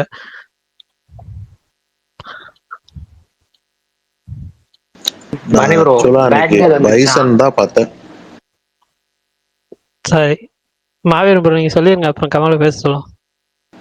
இதுல பைசன் எனக்கு ஒரு மாதிரி வெற்றிமாறன் படம் மாதிரி இருந்துச்சு. பயங்கர வடச்சென்னை அந்த எஃபெக்ட் கொடுத்துச்சு. அந்த அவங்க ஃப்ளஷ் எல்லாம் கத்தியில ஒட்டிட்டு இருக்கிற மாதிரி அந்த வயலன்ஸ் எல்லாம் ரொம்ப டெரிஃபிக்கா ஹாரரா இருந்துச்சு தியேட்டர்ல பார்க்கும்போது. ப்ரோ ஒரு டவுட் கேட்டுருங்க ப்ரோ. இது மாரி செல்வராஜ் இது வரைக்கும் 5 படம் டைரக்ட் பண்ணிருக்காரு. அதுல 4 படம் திருநெல்வேலி பேஸ்ட், அவர் நேட்டிவ் திருநெல்வேலின்றாரு. ஏன் மாமன்னன் மட்டும் சேலம் பேஸ்ட இது பண்ணிருக்காரு? ஜோசியக்காரர் ஆக்சுவலா அதை சேலம்ல எடுத்தா படம் ஹிட்னு சொல்லியிருக்காரு ப்ரோ. ஏங்க இது வந்துட்டு அது அவங்கவுங்க விருப்பங்க, அது அவரா எடுத்திருக்காரு. நமக்கு வந்துட்டு அதுக்கு ஆன்சர் தெரியாது, எனக்கு தெரியாது. இல்ல பரணி அவர் கேட்ட சில பேர் டேரக்டர்கிட்ட கேள்வி கேட்பாங்கல்ல, அப்ப இந்த மாதிரி கேள்வி கேட்டா நல்லா இருக்கும். டேரக்டர் ஒரு கேள்வி கேட்டா நல்லா இருக்கும். Yes correct. நீங்க இல்ல அவர் அவர் வாழ்க்கையில நடந்த விஷயங்களை படமாட்ட நியாயமான இதுதான். 5 படம் இது பண்ணிருக்காங்க, 4 படம் திருநெல்வேலி பேஸ்ட், அவர் நேட்டிவ் எதுனால அவர் வாழ்க்கையில நடந்த சில விஷயங்கள் ஓகே, அது ஒரு நியாயம் இருக்கு. ஏன் மாமன்னன் மட்டும் சேலம் பேஸ்ட் இதுவா எடுத்திருக்கணும்? அது கரெக்டான கேள்விதான் ப்ரோ. பட் ஆனா வந்துட்டு அது டேரக்டர் தான் பதில் சொல்லணும். அதுதான் அதே மாதிரி பிரசாந்த் உங்களோட என்ன அதுல நீங்க என்ன நினைக்கிறீங்க? பிரசாந்த் ப்ரோ வந்தாருன்னா கேட்கலாம், அவர்கிட்ட கேட்கலாம். சரி பிரகாஷ் ப்ரோ. பரணி ப்ரோ, உங்க கேள்வி கரெக்ட்னு நீங்க எதை வச்சு சொன்னீங்க எனக்கு புரியல. இல்லங்க, அவர் கேட்கறது ஒரு நியாயமான கேள்விதாங்க. இல்ல நியாயமான கேள்வி கிடையாது, வித்தியாசமான கேள்வி. அதாவது கேள்விகள் இன்ட்ரெஸ்டிங்கான கேள்விகள் இருக்குங்களா. இப்போ டேரக்டர் பார்த்தோம்னா இப்போ இன்டர்வியூ எடுப்பாங்க. இன்டர்வியூ எடுக்கும்போது கேள்விகள் ஒரு சுவாரஸ்யம் விட்டுறதுக்காக பல கேள்விகள் கேட்பாங்க. அதுல ஏதாவது 1-2 சுவாரஸ்யமா இருக்கும். அவர் என்ன சொல்றாரு மாதிரி சொல்றாரு, என் வாழ்க்கையில நான் பார்த்த விஷயங்களை கதைக்களமா மாத்துறேன் அப்படின்னு சொல்றாங்கல்ல. அந்த கதைக்களமா மாத்தும் போது நீங்க வாழ்ந்த பகுதியில் தூத்துக்குடி திருநெல்வேலி பேஸ் பண்ணி நீங்க நிறைய படங்கள் எடுத்திருக்கீங்க. 4 படம் அந்த கேட்டகரியா வருது. மாமன்னன் மட்டும் இது எடுக்கிறதுக்கான சிறப்பு காரணங்கள் ஏதாவது இருக்கா அப்படின்னு கேட்கறேன். அதுல ஏதாவது தெரிஞ்சுக்கலாம்னு ஆர்வமா கேட்கலாம். அவர் கேட்கிற விதம் தப்பா இருக்கலாமே தவிர அது நியாயமான கேள்வியாங்கிறது நமக்கு தெரியாது. சுவாரஸ்யமான கேள்வி என்ன சொல்லலாம், சேலாம கதைக்கலாமா தேர்ந்தெடுக்கிறது இல்லை. ஒரு டேரக்டர் ஒரு கதையை வந்து எந்த களத்தில் எடுக்கிறாருங்கிறது ஒரு சுவாரஸ்யமான விஷயம் தான் எப்பவுமே. அதுக்கான ஏதாவது பின் காரணங்கள் ஏதாச்சும் கண்டிப்பாக இருக்கும், இல்லாமலாம் இருக்கவே இருக்காது. அது டேரக்டர் அவரோட பாயிண்ட் ஆஃப் வியூ, அவர் ஒரு சீரியஸ் எக்ஸ்பிளனேஷன் சொல்லும்போது நல்லா இருக்கும். அதை விட்டு அவர் கேட்டாருன்னா நல்லா இருக்கும். அவர் மாரிசிராஜ் ட்விட்டர்ல வந்து கொஸ்டின் ஆன்சர் நடத்தினாருன்னா அப்ப போய் இவர் கேட்க சொல்லலாம். கேட்டா அந்த கேள்விக்கு பதில் வந்தாலும் சுவாரஸ்யமான பதில் சொன்னாருன்னா கேட்போம், அவ்வளவுதான். சரி பிரகாஷ் ப்ரோ, நான் ஒரு கேள்வி கேட்கறேன் உங்கள்கிட்ட. இது பொதுவா எல்லாத்தையும் கேட்கறேன், ஆனா இது மெயினா நீங்க கொஞ்சம் சொல்லுங்க. கேளுங்க. ஆக்சுவலி ப்ரோ, இப்ப இந்த கரூர் இஷ்யூ நடந்துச்சுல்ல, அதுக்கு முன்னாடி வரைக்கும் சன் டிவில வர இந்த அரசியலுக்குள்ள போக வேணாம். அரசியல் தவிர்த்துட்டு இது அரசியல் இல்ல ப்ரோ. சன் டிவில வந்து ஒரு விஜய் படம் போட்டுட்டு இருந்தாங்க. பட் இந்த நாகப்பட்டினம் இதுக்கப்புறம் கரூருக்கு அப்புறம் பொங்கல் முறைக்கொண்டு சன் டிவியும் சரி கே டிவியும் சரி விஜய் படத்தை டோட்டலா அவாய்ட் பண்ணிருக்காங்க. இது வந்து ஏதாவது ஒரு பொலிட்டிக்கல் இஷ்யூவா? இல்ல, ஏன்னா நீங்க வந்து கரூர் சம்பவம் நடந்து 10 வருஷம் ஆகல, 5 வருஷம் ஆகல அவங்க முழுக்க வந்து இது பண்றதுக்கு. கரூர் சம்பவம் நடந்து இப்போ ஒரு மாசம் கூட ஆகணும்னு நினைக்கிறேன் முழுசா. ஓகேங்களா, ஒரு 20 நாள் இருக்குமா, இல்ல 25 நாள் இருக்குமா, அவ்வளவுதான் இருக்கும். பெருசா இது பண்ணலாம். அதே மாதிரி தீபாவளிக்கு விஜய் படம் எதுவும் புதுசா கையில இல்ல அவங்களுக்கு. ரஜினி படங்கிறது ஒண்ணு கையில இருக்கு. இருங்க வரேன். அடுத்து வந்து ஜனநாயகம் அவர் சொல்ற மாதிரி ஜனநாயகம் படம் தான் உண்டு. ஓகேங்களா, இன்னொன்னு சொல்றேன் கேளுங்க. இப்போ வந்து விஜயகாந்த் அரசியலுக்கு வந்தபோது அவர் அரசியலுக்கு வந்த உடனே அவரோட பல படங்களை வந்து சன் டிவில போடுறதே இல்லை. ஓகேங்களா, போடுறதே இல்லை, நிப்பாட்டிட்டாங்க. எல்லா டிவி சன் டிவில பல டிவில அவரோட பல படங்கள் நிப்பாட்டாங்க. உண்மையா சொல்லணும்னா பாடல்கள் போடுறது நிப்பாட்டாங்க. இருங்க வரேன் முழுசா வரேன் இருங்க. தவசி படத்துல வந்து ஏழை மேம்பல பாட்டு இருக்கும். அந்த பாட்டை டிவில போட்டதே கிடையாது. அந்த அளவுக்கு ஸ்கிப் பண்ணிட்டாங்க அரசியல் வந்ததுக்கு அப்புறம். ஆனா விஜய்க்கு அப்படி நடக்கல. விஜய் அரசியலுக்கு வந்து 1 வருஷம் ஆயிடுச்சு நினைக்கிறேன். அந்த கட்சியை அனௌன்ஸ் பண்ணி அந்த டீட்டெயில் எல்லாம் போட்டா 1 வருஷம் ஆயிடுச்சு. இன்னமும் நீங்க சொல்ற அந்த இன்சிடென்ட்க்கு முன்னாடி வரைக்கும் வாரம் விஜய் படம் போட்டுட்டு தான் இருக்காங்க. ஒரு வாரம் சுந்தர்சி படம் அரண்மனை சீரிஸ், ஒரு வாரம் ராகவலாரன் சொல்ற காஞ்சனா சீரிஸ், ஒரு வாரம் ரஜினி படம், ஒரு வாரம் விஜய் படம். இந்த 4 கேட்டகரியில தான் நீங்க வந்து சன் டிவியோட கேட்டலாகே இருக்கு. நீங்க அவங்களோட ஒரு சண்டேஸ் அவங்களோட ஸ்பெஷல் எல்லாம் எடுத்து பாத்தீங்கன்னா இப்ப 2 வாரத்துக்கு முன்னாடி வாரிசு போட்டாங்கன்னு நினைக்கிறேன். அந்த வாரிசா ஏதோ ஒரு படம் போட்டாங்க. நீங்க வந்து சன் டிவிட்ட வந்து உங்களுக்கு ஆவரேஜா சொல்லணும்னா 4 வாரத்துக்கு ஒரு விஜய் படம் ஓடிட்டு தான் இருக்கு. அவங்க அரசியலுக்கு வந்துட்டாரு விஜய் அப்படியே இருக்கா, முழுசா ஸ்கிப் பண்ண வேண்டிய நீங்க அதெல்லாத்தையும் கூட விடுங்க. இசையறி ஓடுது. சன் மியூசிக்கே காலையில புது பாட்டு போடுறாங்கன்னா அதுல பாட்டுல எப்பவும் ஒரு அஜித் பாட்டு போட, ஒரு விஜய் பாட்டு போடுவாங்க, விஜய் பாட்டு போடுவாங்க, அஜித் பாட்டு போடுவாங்க, அப்படி ஓடிட்டு இருக்கும். ஆனா இப்ப இந்த அரசியல் வந்துட்டாரு ஸ்கிப் பண்றாரு கேட்டா ஸ்கிப் பண்றது இல்லை. அதுலயும் அது விஜய் பாட்டு ஓடிட்டு தான் இருக்கு. இசையருவி இருக்குல்ல, இசையருவில காலையில 8 to அந்த 9 அந்த டைமிங் வந்து முழுசா புதுப்பட பாடல்கள் மட்டுமே போறதுக்கான நேரம் தான். ஆனா அதுலயும் கேப்ல ஒரு விஜய் பாட்டு ஓடும். ஒரு விஜய் படம் இன்னமும் நீங்க இன்னைக்கு காலைல எடுத்து பார்த்து இன்னைக்கு காலைல பிளேலிஸ்ட் எடுத்து நீங்க செக் பண்ணி பாருங்க. 8 to 9 புதுப்பாட்டுல புதுசா வந்த பாடல்கள் மட்டும் தான் போட்டுட்டு இருப்பாங்க. ஆனா விஜய்க்கு எந்த பாட்டும் புதுசா வரல. அதனால விஜயோட பாட்டத்துக்கு ஒன்று போட்டுட்டு தான் இருப்பாங்க. அவங்க யாரும் ஸ்கிப் பண்ணவும் இல்லை, அதை பிளாக் அவுட் பண்ற மாதிரி நடக்கவும் இல்லை. நீங்க இன்னைக்கு வேணா செக் பண்ணி பார்க்கலாம். இன்னைக்கு சேர்வில ஓடுச்சா இல்லையா வெரிஃபை பண்ணிட்டு நீங்க வரலாம். புது பாடல்கள் மட்டுமே போட்டுட்டு இருக்க அந்த ஸ்லாட்ல ஒரே ஒரு விஜய் பாட்டு நடுவில் போடுவாங்க அவங்க. நீங்க வெரிஃபை பண்ணிட்டு கூட வரலாம். ஏன்னா யாரும் இங்க வந்து விஜயகாந்துக்கு பண்ணதை கூட இங்க யாரும் இங்க விஜய்க்கு பண்ணவே இல்லை. அதுதான் உண்மை. நீங்க கரூர் சம்பவம் நடந்து நீங்க 2 வாரம் 3 வாரத்துல எந்த பொது படமும் போடல. அப்படி இல்ல ப்ரோ, அவங்க 3 வாரம் என்னன்னா இல்ல அதுதான் டவுட். ஏன்னா விஜய் வச்சுதான் டிஆர்பி அவங்க ஏத்திட்டு இருந்தாங்க. சோ டிஆர்பி மீதி அவங்க எப்படி அவங்க விஜய் ஸ்கிப் பண்றாங்களோ அப்படின்னு. அதெல்லாம் இல்ல ப்ரோ. 1 வாரம் ஜெயிலர் போட்டாங்க, 1 வாரம் சிங்கம் 3 போட்டாங்க, ஒரு சந்திரமுகி 2 போட்டிருக்காங்க. ப்ரோ விஜய் படம் போட தான் அது. ஏதாவது ஒரு விஜய் படம் தீபாவளிக்கு போட்டிருப்பாங்க, பீஸ்டோ பிகிலோ ஏதோ ஒண்ணு போட்டிருப்பாங்க. ஆனா இப்ப வேண்டியதுனே சன் டிவி ப்ரோக்ராம் சரியா போடும் நினைக்கிறேன். பிரகாஷ் ப்ரோ, மாமன்னன் ஏன் சேலம்னா தனபால் ஸ்பீக்கர் வந்து சேலம், அதனால மாமன்னன் சேலம் விட்டான். ஒருத்தர் மாதிரி சொல்லிட்டாரு, ஷியாம் பிரதர் சொல்லிட்டாரு நினைக்கிறேன். அவரு சேலம் கிடையாது, அவரு வேற ஊர் தான், கோயம்புத்தூர். பிறந்தது சேலம், அதனால வச்சாங்க. இல்ல அவர் நின்னதுதான் சேலம், ராசிபுரம். இல்ல அவர் பிறந்ததே சேலம் தான் தனபால். இல்ல அந்த மாதிரின்னு நம்ம சொல்றது காட்டிலும் கதைக்களம் ஒரு சேஞ்ச் இருக்கணும்ன்றது ஒண்ணு. இன்னொன்னு அந்த ஒரு கையோங்கி இருக்க ஒரு கம்யூனிட்டி எங்க இருக்கு, ஆட்சி அங்க, அதாவது நிகழ்காலத்துக்கு நம்ம கனெக்ட் பண்ணி பார்க்கக்கூடிய ஒரு விஷயம் இருக்குல்ல. இப்ப அந்த படத்துல ஒரு கான்ட்ரவர்சி உருவாச்சு, எல்லாமே இருந்துச்சு. அது வேணும்னு பண்ணல, ஆனா இந்த மாதிரி ஒரு கதைக்களம் தான் அதுக்கு ஆப்டா இருக்குன்றதுனால அவர் செலக்ட் பண்ணி வச்சிருக்கலாம். மதுரையில் அப்படி வைக்க முடியாது. இந்த ஏரியாவில் வந்து அது செட் ஆகாது, அது வந்து வேற மாதிரி போயிடும். அது ஒரு பஞ்சாயத்து வந்து யாரும் பார்க்காத ஒரு பஞ்சாயத்து ஒண்ணு ஏற்படும். ஏற்கனவே அங்க பல வெட்டு பஞ்சாயத்துக்குள்ள ஓடிக்கிட்டு இருக்கனால அவங்க அந்த திருநெல்வேலி தூத்துக்குடி செயலை எடுக்கலன்னு நினைக்கிறேன். கரெக்டா? அதான் சேலம் பத்தி பெருசா வெளியே யாருக்கும் தெரியாது. அந்த பகத் வாசல் கேரக்டர், சில லைஃப் ஸ்டைல் இருக்குல்ல, அதெல்லாம் கொஞ்சம் மிட்டா இருக்கும். இந்த பக்கமும் இல்லாம ஒரு மிட்டில் இருக்கும். அதுதான் அந்த படத்தோட பிளஸ்ஸாவும் இருந்துச்சு. சரி ரைட்டு, வாங்க உங்க ஸ்பெஷல் வாங்க.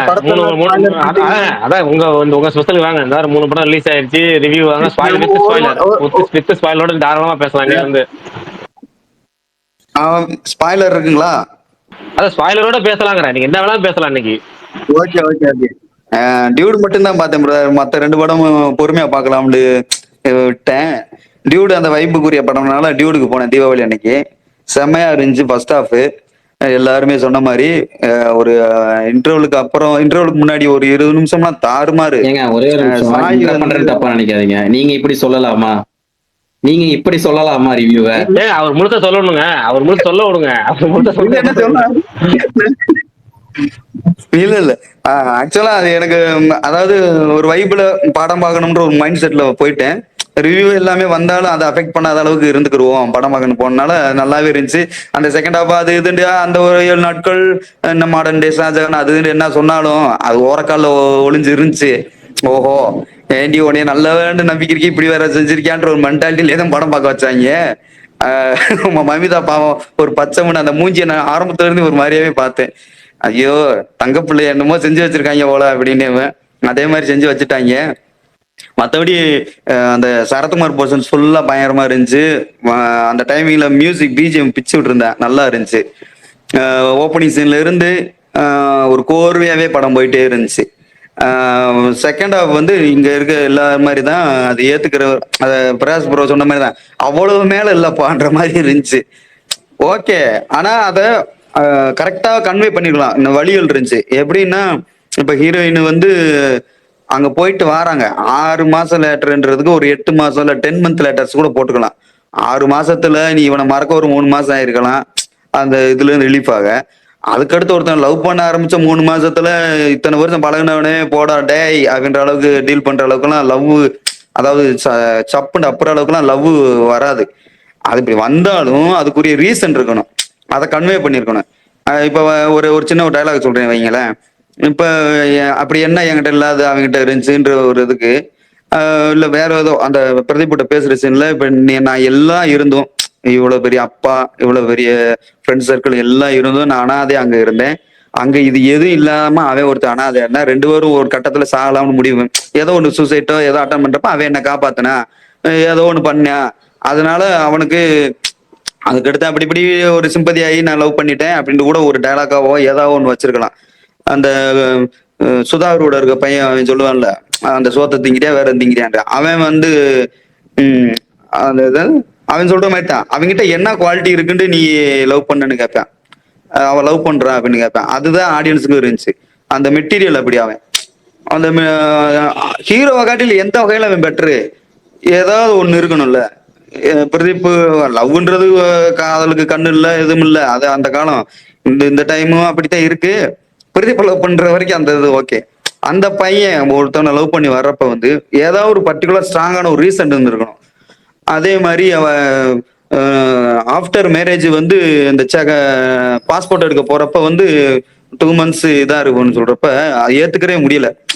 ஒண்ணு நீ 10 மாசம் இல்லாட்டி 1 year லேட்டர் கூட போட்டுக்க, 1 year லேட்டர் கூட போட்டு அவ ஆல்ரெடி இங்க வந்து கல்யாணம் வேணான்னு சொல்றாள். அதுக்குரிய ரீசன், நானும் இப்படி ஒரு விஷயத்துல 2 பேரும் நாங்க லவ் ஆயிட்டோம், ஒரு சந்தர்ப்பத்துல நாங்க இப்படி ஆயிட்டோம், அதனால 2 மாசம் கர்ப்பம் ஆயிட்டேன் அப்படின்னு அப்ப வச்சிருந்தா ஒரு 10 நிமிஷம் சீன் அங்க தேவையில்ல. அதுக்கப்புறம் அந்த சரத்குமார் கிட்ட மேட்ரிமோனி மேட்ரு ஒன்று ஓப்பன் ஆகும், இப்படி பொண்ணு பாத்துக்கானு. அந்த மேட்ரிமோனி 10 நிமிஷம் போர்ஷனை கட் பண்ணிட்டு அந்த சீனை வந்து அந்த டைவர்ஸ் கேஸ் மேட்டர்ல ஓபன் பண்ணிருக்கணும். இப்படி மேட்ரிமோனியில வந்து பொண்ணுலாம் பார்த்திருக்கேன் அப்படின்றப்ப எனக்கு தெரியாதுன்ற மாதிரி அவளை பாக்குறப்ப ஆமா நான் தான் பார்த்தேன் அவ ஒரு மாதிரி காமிச்சிருந்தாலும் ஹீரோயின் மேல ஒரு சிம்பத்தி உருவாயிருக்கும். அந்த இது ஹீரோயின் மேல எப்படி இருந்துச்சுன்னா எப்படி வார்த்தையாவே சொல்ல முடியாது, அவ்வளவு பெரிய எரிச்சல். ஆனா அந்த முகம் வந்து அதை பூரா தடுத்துருச்சு. அமிதா ஒரு அழகான பேசு, ஒரு பக்கத்துல நம்ம ஒரு லவர் மெட்டீரியலு, அப்படி ஒரு ஆளை பிடிச்சி இந்த மாதிரி கொண்டு போனது வந்து கன்வேவே ஆகலை எனக்கு. ஆனா எப்படியோ பிரதீப் அங்கங்க ஹோல்டு பண்ணி ரொம்ப அழகா கொண்டு போயிட்டாங்க. படம் ஓகே, படம் வந்து ஓகேவா இருந்துச்சு. என்ன ஒரே விஷயம், இந்த ஆணவ கொலை இந்த விஷயங்களை கன்வே பண்ற விதம் தான் இன்னும் இங்க மாற மாட்டுது. அதாவது வாழைப்பழ ஊசி போலன்னு ஒரு விஷயம் இருக்கு. வாழைப்பழத்துல நமக்கு தெரியாம ஊசியில விஷத்தை வச்சு, அது விஷம்ன்ற ஒரு டயலாக், இது எப்படி சொல்றது, அந்த ஒரு காரணத்துக்காக சொல்றேன். வாழைப்பழ ஊசி போலன்னு ஒரு சொல்லவாடா இருக்கும். அந்த மாதிரி ஒரு விஷயத்த சொன்னா தான் நம்மளுக்கு அதை புரிஞ்சுக்கிட்டு ஓகேன்னு சொல்ல தோணும். நான் வாழைப்பழத்துல ஊசியை வச்சிருக்கேன், நீ தின்னுன்னா யாருமே திங்க தயார் இல்லை. ஒரு சைக்கோவா இருக்காடா, நீ என்னடா அப்படி சைக்கோவா இருக்க, நீலாம் வாழ்நாள திருந்த மாட்டேன்னு சொன்னா அவன் திருந்தவே மாட்டான்.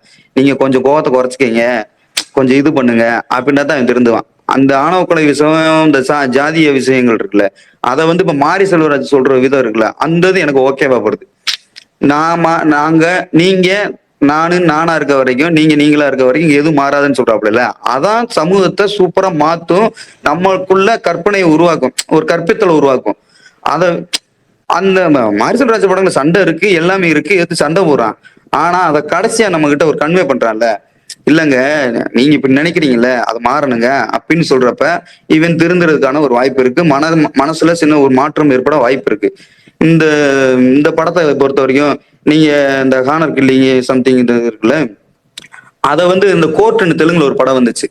அதுல வந்து அந்த பொண்ணோட மாமாவா ஒருத்தன் ஒண்ணு பண்ணிட்டே இருப்பேன். அதை வச்சு அந்த பொண்ணோட லவ்வரை கேஸ் ஃபைல் பண்ணி ஒரு மாதிரி போயிட்டு இருக்கோம், வாதாடி மீட்டு வருவாங்க. ஆனா அதான் அழகான ஒரு படம். அந்த ஜாதி ஆணவம் சம்பந்தப்பட்ட ஒரு கல்ச்சரை ரொம்ப கன்வின்சிங்கா எல்லாரும் ஏத்துக்கிற விதமா அதை கொண்டு வந்திருப்பாங்க. அதைத்தான் இந்த படத்துல பண்ண தவறிட்டாங்க. ஒரு ஹார்ஸா சொல்றாங்களே, ஒரு மாதிரி அந்த பிரதிப்பு படத்துல இதை இன்னும் அழகா மேல ஒரு மாதிரி சொல்லியிருந்தா இன்னும் சூப்பரா இருந்திருக்கும், இன்னும் எல்லாத்துக்குமே போயிருக்கும்ன்றதுதான் நம்மளோட கருத்து. மற்றபடி எல்லாமே பக்காவா இருந்துச்சு. இந்த படத்துக்கு இது தரமான ஒரு படமா தான் வந்துருந்துச்சு. இவங்க சொல்ற அளவுக்கு ரொம்ப கிரிஞ்சாவோ இல்லை ரொம்ப மோசமாவோ இல்லை. ஆக்சுவலா நம்ம அந்த கே பாலச்சந்திர படங்கள், கமல் படங்கள்லாம் பார்த்து வந்த காரணத்தினால இந்த படம் வந்து சொசைட்டிக்கு தேவையான படமாவும் இருக்கு. அதே ஒரு விஷயம்தான், இவ்வளவு மேல இல்லப்பா, கல்யாணத்துக்கு அப்புறம் அந்த பொண்ணு பண்ணதெல்லாம் அந்த ஹீரோயினோட கேரக்டரவே ரொம்ப கீழே கொண்டு போயிருச்சு. அப்படி இருந்துலாம இவன் அந்த போயிட்டு வந்த அந்த அங்கிருந்து வர்ற கேப்ல அங்க நடந்ததை வச்சிருந்தா கன்வின்சிங்கா இருந்திருக்கும், ஆடியன்ஸ் ஏத்துக்கிற மாதிரி இருந்திருக்கும். அந்த குழந்தைக்காக இவன் இந்த விஷயத்த பண்றன்றப்ப இன்னுமே மக்கள் ஏத்துக்கிற மாதிரி இருந்திருக்கும். நிறைய விஷயங்களை கொஞ்சம் சரி பண்ணிருக்கலாம். செகண்ட் ஹாஃப்ல ரொம்ப இழுவையா இருந்த மாதிரி இருந்துச்சு. ஒட்டுமொத்த படமும் இது ஓகே, நல்ல படம் தான். ஃபர்ஸ்ட் ஹாஃப்ல ரொம்ப ஃபுல் ஃபிளெஜ்டா ஜாலியா கொண்டு போனால மக்களுக்கு அந்த எப்பயும் போல அந்த செகண்ட் ஹாஃப் ஒரு மாதிரி இருக்கும். இந்த படத்தை கொஞ்சம் அந்த எப்படி சொல்ல மதில் மேல் போன்ற ஒரு கான்செப்ட் இருக்கும், அந்த இதுல தப்பிச்சிருச்சுன்னு சொல்லலாம். ஒரு ரொம்ப கிரிட்டிக்கலான ஒரு ரிலேஷன்ஷிப்ப ஒரு விஷயத்த ரொம்ப ஒரு நேக்கா டீல் பண்ணிட்டாங்க. இன்னும் கொஞ்சம் நேக்கா டீல் பண்ணியிருந்தா எல்லாருமே ஏத்துக்கிற மாதிரி. டிராகன்ல ஒண்ணு பண்ணிருப்பாங்க அந்த சீட்டிங் விஷயத்த, அந்த ஒரு எமோஷனல் கனெக்டோட கடைசி இதெல்லாம் தப்புன்ற ஒரு விஷயத்த பொட்டுல அடிச்ச மாதிரி அழகா போச்சாங்கல்ல, ரொம்ப ஒரு மாதிரியெல்லாம் சொல்லாம. இதனால பாதிக்கப்பட்ட பட்டர்ஃபிளை எஃபெக்ட் மாதிரி நீ பண்ண ஒரு விஷயத்தினால எங்கேயோ எந்த தப்பு இல்ல ஆமா பிரேக் ஆக ஆரம்பிக்குது, கொஞ்சம் அங்கங்க பிரேக் ஆக ஆரம்பிச்சு. பிரேக் ஆகுதா? ஆமா பிரேக் ஆகி கேக்குது. பிரேக் ஆகுதுங்களா? Oh my God. இல்ல இது வரைக்கும் கடைசி ஒரு 20 செகண்ட் வச்சுக்கலாம். பிரேக்கே ஆகல. இல்ல அங்கங்க விட்டு கேட்டுச்சு, பெருசா இல்ல ஆனா அங்கங்க விட்டு கேட்டுச்சு. கேக்குதா ப்ரோ? கேக்குது சொல்லு, கம்ப்ளீட் பண்ணிடுங்க. ஓகே ஓகே, எந்த இடத்துல இருந்து விட்டு கேட்டுச்சு சொன்னீங்கன்னா அந்த இடத்துல இருந்து கண்டினியூ பண்ணிடுவேன். ரெண்டாவது ஒரு படத்துக்கு வந்தீங்கல்ல, ரெண்டாவது படத்துல இருந்து இந்த டிராகன் படத்துல இந்த டிராகன் அதுதான் சொல்லிட்டீங்க, தெளிவா சொல்லிட்டீங்க. அந்த சீட்டிங் பண்றத முடிச்சிட்டதுக்கு அப்புறம் அந்த மாதிரி அழகா கன்வே பண்ணிருக்கலாம் இந்த படத்தை. அப்படி கன்வே பண்ணியிருந்தா இந்த படம் டிராகன் மாதிரி நல்லாவே ஹிட் ஆயிருக்கும். ஒரு சொல்ல வந்த அந்த மெசேஜ் இன்னும் நல்லாவே கிளியரா போயிருக்கும். அந்த ஒரு விஷயம் இன்னுமே ஏத்துக்கிற முடியல. கல்யாணத்துக்கு அப்புறம் அந்த பொண்ணு அப்படி ஒண்ணு பண்ணான்றது இன்னுமே ஏத்துக்கிற முடியல. அது பிஃபோர் மேரேஜே அது நடந்திருந்தா பிரதீப் எடுக்கிற ரிஸ்க்குக்கு ஒரு அர்த்தம் இருந்திருக்கும். இப்ப பிரதீப் இந்த படத்தை பொறுத்த வரைக்கும் ஒரு மொக்க கோமாளி நாயன்ற மாதிரி திட்டுற அளவுக்கு ஏன்டா அதெல்லாம் பண்ற, அவன் சொன்னால நீ சோத்த தீர வேற எதுவும் தம்பியான்றாங்களா, அதான் ஆடியன்ஸோட ஒட்டு மொத்த குரலாவும் அந்த இடத்துல இருந்துச்சு. ஓகே, என்னன்னா எப்பவுமே நீங்க சொல்ற ரிவ்யூ இருக்குல்ல, என்னோட பெரும்பாலும் ஒத்து போகும். அதே மாதிரி என்னன்னா உங்களுடைய அந்த கேள்விகளும் என்னோட கேள்விகளும் ஒத்து போகும். இந்த படத்துல நீங்க சொன்ன ரிவ்யூங்கிறது அப்படியே எனக்கு நான் சொல்றதுதான், நம்ம ரிவ்யூ தான். ஆனா அந்த கேள்விகள் இருக்குல்ல, அந்த கேள்விகள்ல அதை எடுத்துட்டீங்கன்னா படத்துல பதிலே இல்லாம போயிடும். எப்படின்னா உதாரணம் சொன்னா அந்த வாழைப்பழத்துல ஊசி ஏத்துற மாதிரி இருக்குல்ல, அது இந்த படம் தான் பர்ஃபெக்ட். வாழைப்பழத்துல ஊசி ஏத்துற மாதிரி, ஏன்னா வாழைப்பழத்துல ஊசி ஏத்துறதே தெரியாம ஏத்துறது, அதுதான் வாழைப்பழத்துல ஊசி ஏத்துறது. அதே மாதிரி இந்த படத்துல சரத்குமார் கேரக்டர் அதான். நீங்க வில்லன் கேரக்டர் இல்ல முழுக்க இது மாதிரி ஜாதி வரி எடுத்தவங்க பாத்தீங்கன்னா ரொம்ப ரஃப் அண்ட் டஃபா இருக்க மாதிரியும், இல்ல அவங்க பாத்தீங்கன்னா ஒரே அப்படிங்கிற இருக்க மாதிரியே இருக்கும். ஆனா இது மாதிரிதான் நிறைய பேர் இருப்பாங்க, சிரிச்சிட்டு மாமா மாப்பிள்ள பயங்கரமா சந்தோஷமா பயங்கரமா பேசுவாங்க, செம்ம ஃபன் கேரக்டரா இருக்கும். ஒரு வேற லெவல்ல என்ஜாய் பண்ணுவாங்க வாழ்க்கை. அவங்க கூட செம்மையா பரவாயில்ல ஆளு இவங்க கூட நமக்கு என்டர்டைன்மெண்ட் பஞ்சமே இல்லைங்கிற அளவுக்கு செம்ம பண்ண மொட்டாளா இருக்கானயா அப்படின்னு நினைப்பான். ஆனா அவன் தான் இந்த மாதிரி ரொம்ப முழு விஷம தன்மையா இருப்பான் அப்படிங்கறதா ரியாலிட்டி.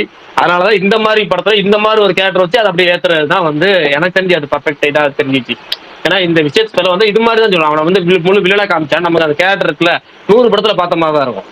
ஆனா இந்த மாதிரி பண்றப்பதான் உங்களுக்கு இதே இதுலயே கேட்டகரியில 2 கேட்டகரி இருக்கும். ஒண்ணு வருத்தப்பட வாலிபர் சங்கத்துல இருக்கும், சத்யராஜ் கேரக்டர். ஆனா ஆக்சுவலா பாத்தீங்கன்னா அவன் என்ன சொல்லுவான், இது மாதிரிதான் ஒரு பொண்ணு வாழ்க்கை வீணா போச்சு முடிஞ்சு போச்சு, ஆனா 2வது பொண்ணு வாழ்க்கை பேர கூட, ஆனா ஊருக்கு நான் கெட்ட பேர் இருக்கக்கூடாதுன்னு சொல்லிட்டு தான் ஃபர்ஸ்ட் ஒரு விஷயத்த பண்ண மாதிரி காமிச்சு படம் பூரா தன்னை ஒரு இதா வச்சு காமிப்பான். பில்டப்பா காமிச்சா காமெடி பீஸா இருக்க மாதிரி காமிச்சிருப்பாங்க தவிர ஆக்சுவலா இந்த 2 மாதிரி காமிச்சா தான் நீங்க படத்துல அந்த கேரக்டரையும் சொல்ற விஷயத்தையும் சொல்ல முடியும். வருத்தப்பட வாலிபர் சங்கத்தோட மெயின் கதை கருவே என்ன, இந்த ஆணவ படுகொலைக்கு எதிரானதுதான். ஆனா அது ஃபுல் பன் மோட்ல சொல்லியிருப்பாங்க, அது ஏற்கனவே தெரியாத அளவுக்கு ஏற்றிருப்பாங்க. அதே மாதிரிதான் இதுலயுமே சரத்குமார் கேட்டர் அந்த மாதிரி பண்ணா இருந்தாலும் அது மாதிரி இருந்துச்சு. 2வது இன்னொன்னு சொன்னீங்க, இந்த ப்ரீ பிரெக்னன்ட் முன்னாடியே பிரெக்னன்ட் ஆயிருந்தா பிரச்சனை கிடையாதுன்னு. அப்படி இந்த படத்துல கதையே இருந்திருக்காது. என்னன்னா இந்த படத்துல பெங்களூர்ல இருந்து வந்ததுக்கப்புறம் 2 பேத்துல யாரை செலக்ட் பண்றது தெரியல ஒரு குழப்பத்துல இருப்பான். பிரதீப் கேள்வி கேட்பான், தெரியுமா அப்ப நீ என்ன லவ் பண்ற அவனை கேள்வி கேட்பா, அந்த விஷயம் நடந்த அது குழப்பம் இருக்கும், அந்த குழப்பத்துக்கு வேலையே இல்லாம போயிருக்கும். இவன் உதவி பண்றதுக்கு அந்த சிச்சுவேஷனே இல்லாம போயிருக்கும், முன்னாடியே பண்றேன்டா. அடுத்தது 3வது சொன்னீங்கல்ல கடைசியா அந்த அவன் கேள்வி, இவன் இவன் எந்த அளவுக்கு பண்றான். இப்ப பிரதீப் பாத்தீங்கன்னா எல்லாமே பண்றான், ஆனா இவன் என்ன பண்றான், அந்த பாரி கேரக்டர் என்ன பண்ணுது அப்படின்னா ஒண்ணுமே பண்ணல. ஆனா அவனை ஏன்டா அந்த பொண்ணுக்கு பிடிக்குது, இப்ப நீங்க ஒரு காரணம் சொன்னீங்கன்னா பின்னாடி சாக போனா அவன் காப்பாத்தினா, இதெல்லாம் கிரிஞ்சி. இன்னொன்னு என்னன்னா அது மாதிரி வச்சது கண்டிப்பா கிரிஞ்சா இருக்கும். ஆனா இன்னொன்னு என்ன சொல்றேன், உண்மையை சொல்றீங்களா, இந்த படத்துல காமிச்சது அக்யூரசி, இந்த 100% அக்யூரசி ரேட்னு சொல்லுவாங்க, அது இந்த படத்துல காமிச்சது. ஏன்னா ஒண்ணுமே செய்யாதவனதான் மாத்தி மாங்குன்னு விரும்புவாங்க. நானும் பார்த்திருக்கேன். நானும் ஒரு 100 லவ் ஸ்டோரி ஆச்சு ரியல் லைஃப்ல பார்த்திருப்பேன். அந்த பொண்ணுங்களை கேள்வி கேட்கணும்னு நினைப்பேன். ஏமா இது என்னதாம்மா பொறுக்குச்சு. நான் ஒரு உதாரணத்துக்கு ஒரு பொறுத்து யாரும் சொல்லாம சொல்றேன். ஒரு தெரிஞ்ச பொண்ணு ரொம்ப கல்யாணம் பண்ணிக்கமான்னு கெஞ்சின்னு கெஞ்சிரும். கல்யாணத்துல இன்ட்ரெஸ்டே இல்லை, கல்யாணத்துல இன்ட்ரெஸ்ட் இல்லை. அவங்க அப்பா அம்மா கடைசியில் நொந்து போயிட்டாங்க. அப்ப ஒரே பொண்ணு எப்படியா கல்யாணம் முடிச்சு எப்படியா பேசப்ப நமக்கு தெரிஞ்ச நம்ம க்ளோஸ் ஃபேமிலி சர்க்கிள்னால நம்ம பேசுவோம்னு சொல்லிட்டு அட்வைஸ் எல்லாம் பண்றேன். ஏமா பண்ணிருமா, வயசு ஏறிக்கிட்டே போகுது, சகனமா போயிடும். யாரையும் லவ் பண்றேன்னு சொல்லு, நீங்க ஜாதி மதம் பிரச்சனை இல்லை, அவனை லவ் சேர்த்து வச்சிடலாம், ஒன்றும் பிரச்சனை இல்லைனாலும் அதுவும் லவ்லாம் பண்ணல அடிச்சு பேசி எல்லாம் பண்ணி சரி அவங்க வீட்லயும் கேட்கறாங்க, அப்பா அம்மா கேட்கறாங்க, பூச்சப்பட்டே கேட்கறாங்க, மாமா பையன் லவ் பண்ணான்னு சொல்லுமா, கல்யாணம் பண்ணிடுறான், கல்யாணம் பண்ண மாட்டேன்னு சொல்லாமா, நான் கல்யாணம் இப்போ வேணாம், லேட் ஆகும் சொல்லிட்டு வந்துச்சு. பண்ணவே இல்லை. கடைசியில வந்து வீட்டில் சொல்றாங்க, அம்மா நீ பண்றியா இல்லையா அப்படின்னு கேட்கறோம். சரி நீங்க மாப்பிள்ளைய பார்க்க ஆரம்பிங்க, நான் எந்த மாப்பிள்ளை பிடிச்சிருக்குன்னு சொல்றேன்னு சொன்னிச்சு. அப்பயும் கேட்கணும், நம்ம லவ் பண்றதா சொல்லுமா, மாப்பிள்ளை வர மாப்பிள்ளை தட்டி விடாதமான்னு கேட்டவும் இல்ல நான் லவ்லாம் பண்ணல, நீங்க எந்த மாப்பிள்ளை வேணா சொல்லுங்க அப்படின்னு கல்யாணம் லவ். அப்புறமேட்டு மாப்பிள்ளை பார்த்தீங்கன்னா ஒரு 4-5 மாப்பிள்ளை மேலே காமிச்சோம். ஒரு மாப்பிள்ளை செலக்ட் பண்ணி, நல்லா சின்ன பையன், சூப்பரா இருக்கான், சிவப்பா இருக்கான், அழகா இருக்கான், நல்ல வசதியாகவும் இருக்கான். எல்லாம் பேசி முடிச்சு நிச்சயத்துக்கு டேட் ஃபிக்ஸ் பண்ணிச்சு, கல்யாணத்துக்கு டேட் ஃபிக்ஸ் பண்ணிச்சு. நிச்சயதார்த்தம் நடக்குது. நிச்சயத்துக்கு சூப்பரா போட்டோ ஷூட் பயங்கரமா நடக்குது. அந்த பொண்ணு டான்ஸ்லாம் ஆனிச்சு, பயங்கரமா எடுத்தோம். கல்யாணத்துக்கு கரெக்டா ஒரு வாரத்துக்கு முன்னாடி பொண்ணை காணோம். அடுத்த நாள் காலையில என்னன்னா தேடுறோம், போலீஸ் கம்மியாக கொடுக்குறோம். அடுத்த நாள் காலையில லவ்வரோட கல்யாணம் பண்ணிட்டு வந்து நிற்கிது. ஏமா இதை தானே நான் கேட்டுட்டு இருக்கேன், லவ் பண்ணா சொல்ல வேண்டியதாமா, ஏமா இல்ல லவ்வரா சொல்ல வேணாம்னு சொல்லிட்டாரு, அவர் வந்து லவ் பண்றேன்னா ஒத்துக்க மாட்டேன். அதான் நான் கெஞ்சிக்கிட்டே கிடக்குறமே வேணாம் சொல்ல, இல்ல அவர் ஒத்துக்கிறேன். அவர் விசாரிச்சு சரி வர பரவாயில்ல ஏத்துக்கிட்டாங்க. ஒரு நாள் கோச்சிக்கிட்டாங்க, அப்புறம் 2 நாள் பிரச்சனை ஆச்சு, மாப்பிள்ளை வீட்டுல போய் சமாதானப்பட சங்கடமாச்சு. ஏன்னா கல்யாணம் பண்ண ஃபிக்ஸ் பண்ண மாப்பிள்ளை வீட்டுல சங்கடமா இருந்துச்சு. அங்க போய் மாப்பிள்ளை சமாதானப்படுத்தணும்ல, ஏன்னா அவங்க 4 நாள் வச்சு, ஏன்னா பாதிக்கப்பட்டவங்க அவங்க தானே, இங்க நம்ம பாதிக்கப்பட்டவங்க அவங்க தான் பாதிக்கப்பட்டாங்க சொல்லிட்டு நம்ம இப்போ பொண்ணு சார்பா நிறைய பேர் பேச போயிட்டு வந்தாங்க, பேசி வந்து சமாதானப்படுத்திட்டாங்க வச்சுங்க. ஆனா அந்த பொண்ணு அதுக்கப்புறம் வந்து விசாரிச்சு அந்த மாப்பிள்ளைக்கு வேலை கிடையாது, படிப்பு கிடையாது, வசதி கிடையாது, சொத்து கிடையாது, எதுவுமே கிடையாது, வேலைக்கு போறானா அதுவும் கிடையாது. அவன் சொல்றதை கேட்டுதான் இந்த பொண்ணு கல்யாணத்தை வந்து இப்படி கடைசி நேரத்துல வச்சு நிப்பாட்டி கல்யாணம் பண்றது இருக்கு. சரி இதுக்கப்புறமாச்சு நல்லா இருக்குமா, சரி ரைட்டு போமா அப்படின்னு இவங்களே பொண்ணு வீட்டுல எல்லாம் ஏற்பாடு படுத்தி வாடகை எல்லாம் ஏற்பாடு கொடுத்தா வீட்டுக்கு வரதில்ல. சரி வேலைக்கும் போறானா வேலைக்கும் போறதில்ல. அது ஏதோ ஒரு என்னமோ அந்த கோழி சண்டையோ ஆட்டு சண்டையோ நடக்குதான், அதை போய் வேடிக்கை பார்ப்பான். அவனுக்கு ரொம்ப பிடிக்குமா அது. இன்னமும் வேடிக்கை பார்த்துட்டு தான் இருக்கான். கல்யாணம் ஆயிடுச்சு, குழந்தை பிறந்துட்டான், குழந்தையும் இல்ல இருங்க சொல்லி முடிச்சேன் ஒரே நிமிஷம் மட்டும், இதை மட்டும் ஓகேவா. இன்னமும் அவன் வந்து வேலைக்கு போறதில்ல, இங்க போறான். ஆனா அந்த பொண்ணுகிட்ட காரணம் கேட்டா எனக்கு தெரியாது, இவனை தான் பிடிக்கும். இவன் அது ஸ்டேட்டஸ்ல பாத்தீங்கன்னா என் மாமா போல யாரும் இல்லை, என் தங்கம் போல யாரும் இல்லை, என் செல்லம் போல யாரும் இல்லை, இவனை சின்ன ஸ்டேட்டஸ் வச்சிருக்கோம். எனக்குலாம் இந்த ஒரு உதாரணம் சொல்லுவேன். ஆனா இது மாதிரி ஒரு 10 பஞ்சாயத்து பார்த்துட்டு வச்சுக்கலாம், 10 பஞ்சாயத்துலுமே நான் முன்னாடி நின்று நடத்த வச்சு எல்லாத்துலையுமே இது மாதிரிதான் நடந்திருக்கு. ஆனா காரணம் கேட்டா தெரியாது, அவன் வேலைக்கு போறானா கிடையாது. நாங்களாம் சொல்லிட்டோம், ஜாதி சண்டை முக்கியம் இல்ல, ஜாதி முக்கியம் இல்ல, சொந்த முக்கியம் எதுவுமே முக்கியம், நீ லவ் பண்ணா போதும் சொல்லுமான்னு சொல்லியுமே அது வந்து சொல்ல மாட்டேங்குது. காரணம் கேட்டா அதே மாதிரிதான் படத்தை ரொம்ப அக்யூரேட்டா அவன் ஒண்ணுமே செய்ய மாட்டான். இவளுக்குன்னு இந்த படத்துல நீங்க நல்லா பாத்தீங்கன்னா தெரியும், ஒண்ணுமே செய்ய மாட்டான். ஆனா எல்லாம் செஞ்ச பிரதீப் கடைசி சீன்ஸ் கடைசி கிளைமேக்ஸ்ல பத்தி திரும்பி கூட பார்க்க மாட்டான். ஆனா அதான் கேரக்டர், அதுதான் பர்ஃபெக்ட் அக்யூரேசியா அவன் கரெக்டா முடிச்சுட்டான் இப்படித்தானே. அதனால நான் இந்த படத்துல 1008 கேள்விகள் இருக்கு எனக்கு. வந்து இந்த படத்துல வந்து ஒருத்தன் வந்து நீங்க வந்து வாழ்க்கையே ரிஸ்க் எடுக்கிறான். ஏன்னா அவன் கல்யாணம் பண்றான், அவனோட வாழ்க்கையே முழுச்சா இவளுக்காக ரிஸ்க் எடுக்கிறான், இவளை காப்பாத்துறதுக்காக. இவன்கிட்ட பாஸ்போர்ட் இல்ல, ஓகே அவன் பாஸ்போர்ட் வச்சுலாம் சூப்பரா செம்மையா பயங்கர நமக்கே ரெடியாகிற மாதிரி பண்ணியிருப்பான். தோல்ல தூக்கி போட்டு தெரியுது பாஸ்போர்ட் எடுத்துக்க மாட்டேன். ஆனா பாஸ்போர்ட் எடுத்துக்கிறதுக்கு அப்புறம் இவன் இவ்வளவு கஷ்டப்படுறான், கல்யாணம் பண்ணி லைஃபே ரிஸ்க் எடுக்கிறான். கொஞ்ச நாள் திரும்பிச்சு. ஆனா அதுக்கப்புறம் அவங்க 2 பேரும் வந்து சேர்ந்து குழந்தை பெற்றுக்கிறது அங்கதான் படத்துல பிரச்சனையே. ஏன்னா நீங்க வந்து நீ வந்து இன்னொருத்தருக்கு வந்து கல்யாணம் பண்ணிட்ட, அவன் பேருக்காக பேக் மேரேஜ் தான் இவங்களுக்கு அவன் புருஷன் இல்லைன்னு வச்சுக்கிங்க. ஏன்னா உங்க 3 பேருக்கும் தெரியும் அவன் புருஷன் இல்லைன்னு, 4வது திராவிடுக்கு தெரியும், 4 பேருக்கும் தெரியும்னு வச்சுங்க. நீங்க அதுக்கப்புறம் இவன் பிரச்சனை முடிச்சதுக்கு அப்புறம் தானே நீங்க வந்து ஃப்ரெண்ட் ஆகணும். நீங்க உங்களுக்கு நீங்க அவன் எவனோ பண்ணிட்டு போறான். நம்ம கடைசி வரைக்கும் 2 சுயநல கேரக்டராகவே இருக்கும். நான் கல்யாணம் பண்ணிக்கிட்டேன், இவனை கல்யாணம் பண்ணணும், அதுக்கு நீ எவன் வாழ்க்கை எப்படி போனா எனக்கு என்ன இருக்கு, அடுத்து நான் இவன் கூட ஒன்னா சேரணும், அடுத்து எவன் வாழ்க்கை போனா எப்படியா இருக்கு, அப்படிதான் இருக்கும். இந்த கேரக்டரா இருக்கே இப்படிதான் இருக்கும். இந்த 2 கேரக்டரா இருக்குமே படத்துல அதெல்லாம் நிறைய கேள்விகள். ஏன்னா வந்து இவன் கஷ்டப்பட்டு விசாக்காக முயற்சி பண்ணுவான், அது அங்க வந்து மேரேஜ் ஆயிடுச்சு, அசால்ட்டா ஆக்சிடென்ட் சொல்றது. எனக்கு இந்த ஆக்சிடென்டல் பிரெக்னன்சினாலே செம்ம டென்ஷன் ஆகும். அது எப்போ படத்துல வச்சிருப்பான், இதெல்லாம் கார் இப்படி இருந்து மோதிக்கிட்டா கரெக்டா அழகா வச்சிருப்பான் டைலாக் பிரதீப். நிறைய அந்த கேள்விகள் நிறைய இருக்கும். அதுக்கப்புறம் என்னன்னா இவளுக்காக உழைச்சு கஷ்டப்பட்டு இவ்வளவு அசிங்கப்படுவான், எல்லாம் பண்ணி வாழ்க்கையே ரிஸ்க் எடுத்து திரும்ப சரி ரைட்டு விசா பாஸ்போர்ட் நல்லது கொண்டு கொடுத்தா இவன் காரை தூக்கி போட்டுருவாங்க மேல இருந்து. அதையும் அவன் தான் பொறுக்குவான். இவன் அதான் உட்காந்து நம்ம டீயாக்கு உட்காந்து குடிச்சிட்டு இருப்பான் உட்காந்துட்டு. அவன் உட்காந்து பொறுக்கி எடுத்து வந்து அவன்கிட்ட உட்காந்துட்டு என்னது லவ் ஃபெயிலியர் உனக்கு போதை ஆயிடுச்சு, எந்த ஒரு போதையும் மனசுல ஆயிடுச்சுன்னு சொல்லிட்டு ஒரு டைலாக் வேறு பேசுவான். என்ன அந்த இவங்க என்னன்னா அப்படிதான் எழுதியிருக்கிறாங்க. அந்த ரைட்டிங்கே அப்படிதான், அந்த மமிதா பஜ்ஜி ரைட்டிங்கே அப்படிதான் எழுதிருக்காங்க. ஃபர்ஸ்ட் ஹாஃப்ல அதுதான் சூப்பரா இருக்கும். செகண்ட் ஹாஃப்ல அவங்க என்னன்னா இந்த பசங்கள்கிட்ட கைத்தட்டல் வாங்கணும், பயங்கரமா படம் கொண்டாடப்படணும் அப்படிங்கிற ஒரு நோக்கம் தான் இருக்கே தவிர, அதே மாதிரி இப்ப நிறைய பேர் அவங்க லைஃபை பார்த்தா போதும் எப்படி அப்படின்னு சொல்லி வளர்க்குறாங்க. கேட்டா ஜென்ஜி நீங்க யாரை பத்தியும் கவலைப்படாது, நீங்க 2 பேரும் ஜாலியா இருக்கு சந்தோஷமா. ஏன்னா நம்ம இப்ப பரணியா அதுக்கே அதான் சொல்லுவோம் அப்படின்னு நினைக்கிறேன். நம்ம ஜாலியா இருக்கணும், அவ்வளவு அர்த்தம் பத்தி நம்ம கவலைப்படக்கூடாது. அந்த மாதிரி அவங்க வந்து சுத்தி இருக்க யாரையுமே இது பண்ணாம நிறைய பேர், நான் வந்து இன்னைக்கு வந்து நிறைய பேர்த்த பாத்திருக்கேன். நீங்க என்ன இப்ப நீ ஒரு வீட்டுல நம்ம வீட்டுல திட்டு வாங்கி தரீங்களா, ஒரு 8 பேர் இருக்கணும் கடைசியில சொல்லிருங்க. நீங்க சொல்லுங்க யாரும் நடுவில் அரசியல் புறம் கொடுத்தாரு, இப்ப நீங்க இருக்கீங்க சொல்லிருங்க. இல்ல ப்ரோ, இந்த கதை வந்து அஸ்வத் கிட்ட கொடுத்துருந்தா கொஞ்சம் இதா பண்ணிருப்பாரா, இவ்வளவு முஞ்சி சிரிக்கிற மாதிரி இல்லாம? இல்ல யார்கிட்ட கொடுத்துருக்காதான் நமக்கு தேவையில்லை. ஏன்னா நம்ம வந்திருக்க படத்தை பத்தி தான் நம்ம பேச முடியும். அதை வச்சு நம்ம பேசுறப்பா அவ்வளவுதான் முடியும். இனிமேல் அவங்கள்ட்ட கொடுத்துருக்கலாம் இவங்கள்ட்ட கொடுத்துருக்கலாம் கிடையாது. எழுதாகணும். எல்லா படத்தையுமே நீ அஸ்வத்திட்ட கொண்டு போய் கொடுக்க முடியாது. ஏன்னா நம்ம எடுத்த படத்தை பார்த்துக்கோ. இல்ல படம் கொடுக்கல, அந்த விஷயம் ஒண்ணு இருக்கு இல்லையா, அது கொஞ்சம் ஹேண்டில் வந்து கொஞ்சம் இதா பண்ணிருப்பாரு இல்லையா அவரு. இல்ல அதைத்தான் நான் சொல்ல வந்தேன். இப்ப நீங்க சொன்னீங்கல்ல அஸ்வத் கிட்ட கொடுத்திருந்தான்னு, அதைத்தான் நான் இப்படி கன்வே பண்ணேன். அந்த அந்த விஷயத்தை எப்படி டீல் பண்றோம் இருக்குல்ல. இப்ப ஹீரோக்கு அந்த அந்த பாரி ஹீரோயினோட ஆர்க்கு ஓகே தான். ஆனா நம்ம மெயின் ஸ்ட்ரீம்ல பாக்குறப்ப வந்து ஒரு நல்ல ஒரு கான்செப்ட் வந்து ஒரு நல்ல ஒரு கருத்து வந்து வீணா போகுதுன்ற மாதிரி ஒண்ணு ஆயிப்போச்சுல. ஒரு இந்த கான்ட்ரவர்சியோ இந்த நெகட்டிவிட்டியோ வந்திருக்காதுன்னு தோணுறேன். அது இன்னும் கொஞ்சம், அதாவது இவன் சொன்னான்ட பிரதீப் சொன்னா சில விஷயங்கள்லாம் நாங்க எனக்காக மாத்தணும் செஞ்சோம் அப்படின்னா, இந்த விஷயத்தையும் கொஞ்சம் மக்களுக்கு ஏற்றுக்கொள்ளும் விதமா அதை எப்படி எமோஷனல் கனெக்டா ஏதோ ஒரு விஷயமா ஓகே. ஹீரோ அந்த பையன் வந்து எந்த ஒண்ணுமே இல்லை, தற்கொலை, அவனை என்கிட்ட லவ் பண்ணிட்டா, காதலுக்கு கண்கள் இல்லை, இவனை பார்த்தது வந்து ஏதோ ஒரு பிரதீப லவ் பண்ணா, இப்ப அவனை ஏதோ ஒரு விஷயத்துல பார்த்து லவ் பண்ணிட்டா அப்படின்ட்டு கூட வச்சுக்கிட்டாலும் அதை இந்த அளவுக்கு, அதாவது அந்த நம்ம சொன்னோம்ல அவ்வளவு மேல இல்லப்பா, கொஞ்சம் கீழே லேசா இறக்கி அந்த ஸ்டேஜ்ல வச்சிருந்தா ஒரு நல்ல ஒரு கான்செப்டான ஒரு படம். இந்த காலகட்டத்துல வந்து இப்படி ஒரு படங்கள்லாம் இப்படி ஒரு விஷயங்களை போல்டா அட்டன் பண்ணாத ஒரு காலகட்டத்துல இது ஒரு நல்ல படமாவே இருந்திருக்கலாம்ன்றதுதான். அதான் உண்மைதான். என்னன்னா ஒரே ஒரு விஷயம், அவங்களும் 2 பேரும் சீரியஸா இருந்திருந்தாங்கன்னா இது ரொம்ப பர்ஃபெக்டா தருவான். லைஃபே உனக்காக அவன் லைஃபே ரிஸ்க் எடுத்திருக்கான். அவன் பயங்கரமா பரபரன்னு இருக்கும் போது நீ அசால்ட்டா இருக்கியாமா அப்படின்னு இருக்க மாதிரி இல்லாம அப்படி இருந்தா 2 பேரும் பர்ஃபெக்டா இருந்தா கரெக்டா இருந்திருக்கும். ஆனா அவனை விட்டுலாம், யாரு பாரியை விட்டுலாம். ஏன்னா பாரி கேரக்டர் அப்படிதான் உஷார் ஆயிட்டு அப்படிப்பட்ட ஆள் தான் உஷார் ஆகும். ஓகேவா, அதனால அவனை விட்டுலாம். அவன் கடைசி வரைக்கும் அப்படிதான் இருப்பான். பாஸ்போர்ட் இல்லாம பாரின் போக முடியுமான்னு கேட்கறதுல இருந்து அந்த கேரக்டர். ஆனா ஏன்னா மமிதா பேஜ் கேரக்டர் ஃபர்ஸ்ட் ஹாஃப்ல ஒரு மாதிரி இருக்கும், செகண்ட் ஹாஃப்ல ஒரு மாதிரி இருக்கும். அதை மட்டும் கொஞ்சம் கிளியர் பண்ணிருக்கலாம், அவ்வளவுதான். சரி, குற்ற உணர்ச்சியே இல்லாம சொல்லிடுறேன். சாரி அப்புறம் சொல்லுங்க. குற்ற உணர்ச்சியே இல்லாம ஒரு ஒரு இன்டர்வலுக்கு அப்புறம் ஒரு 40 நிமிஷம் வந்து மமிதா கேரக்டர் பார்த்தாலே குற்ற உணர்ச்சியோ, அதாவது எதுவுமே நடக்காத மாதிரி. இப்ப நம்மளுக்காக பிரதீப் அந்த ஹீரோ என்ன பண்றான்றதே ஒரு ஒரு இதே இல்லாம அதை ஒண்ணு பண்ணிட்டு இருப்பாங்க, இங்கிட்டு இவங்க கொஞ்சம் கொலாவிக்கிருப்பாங்க.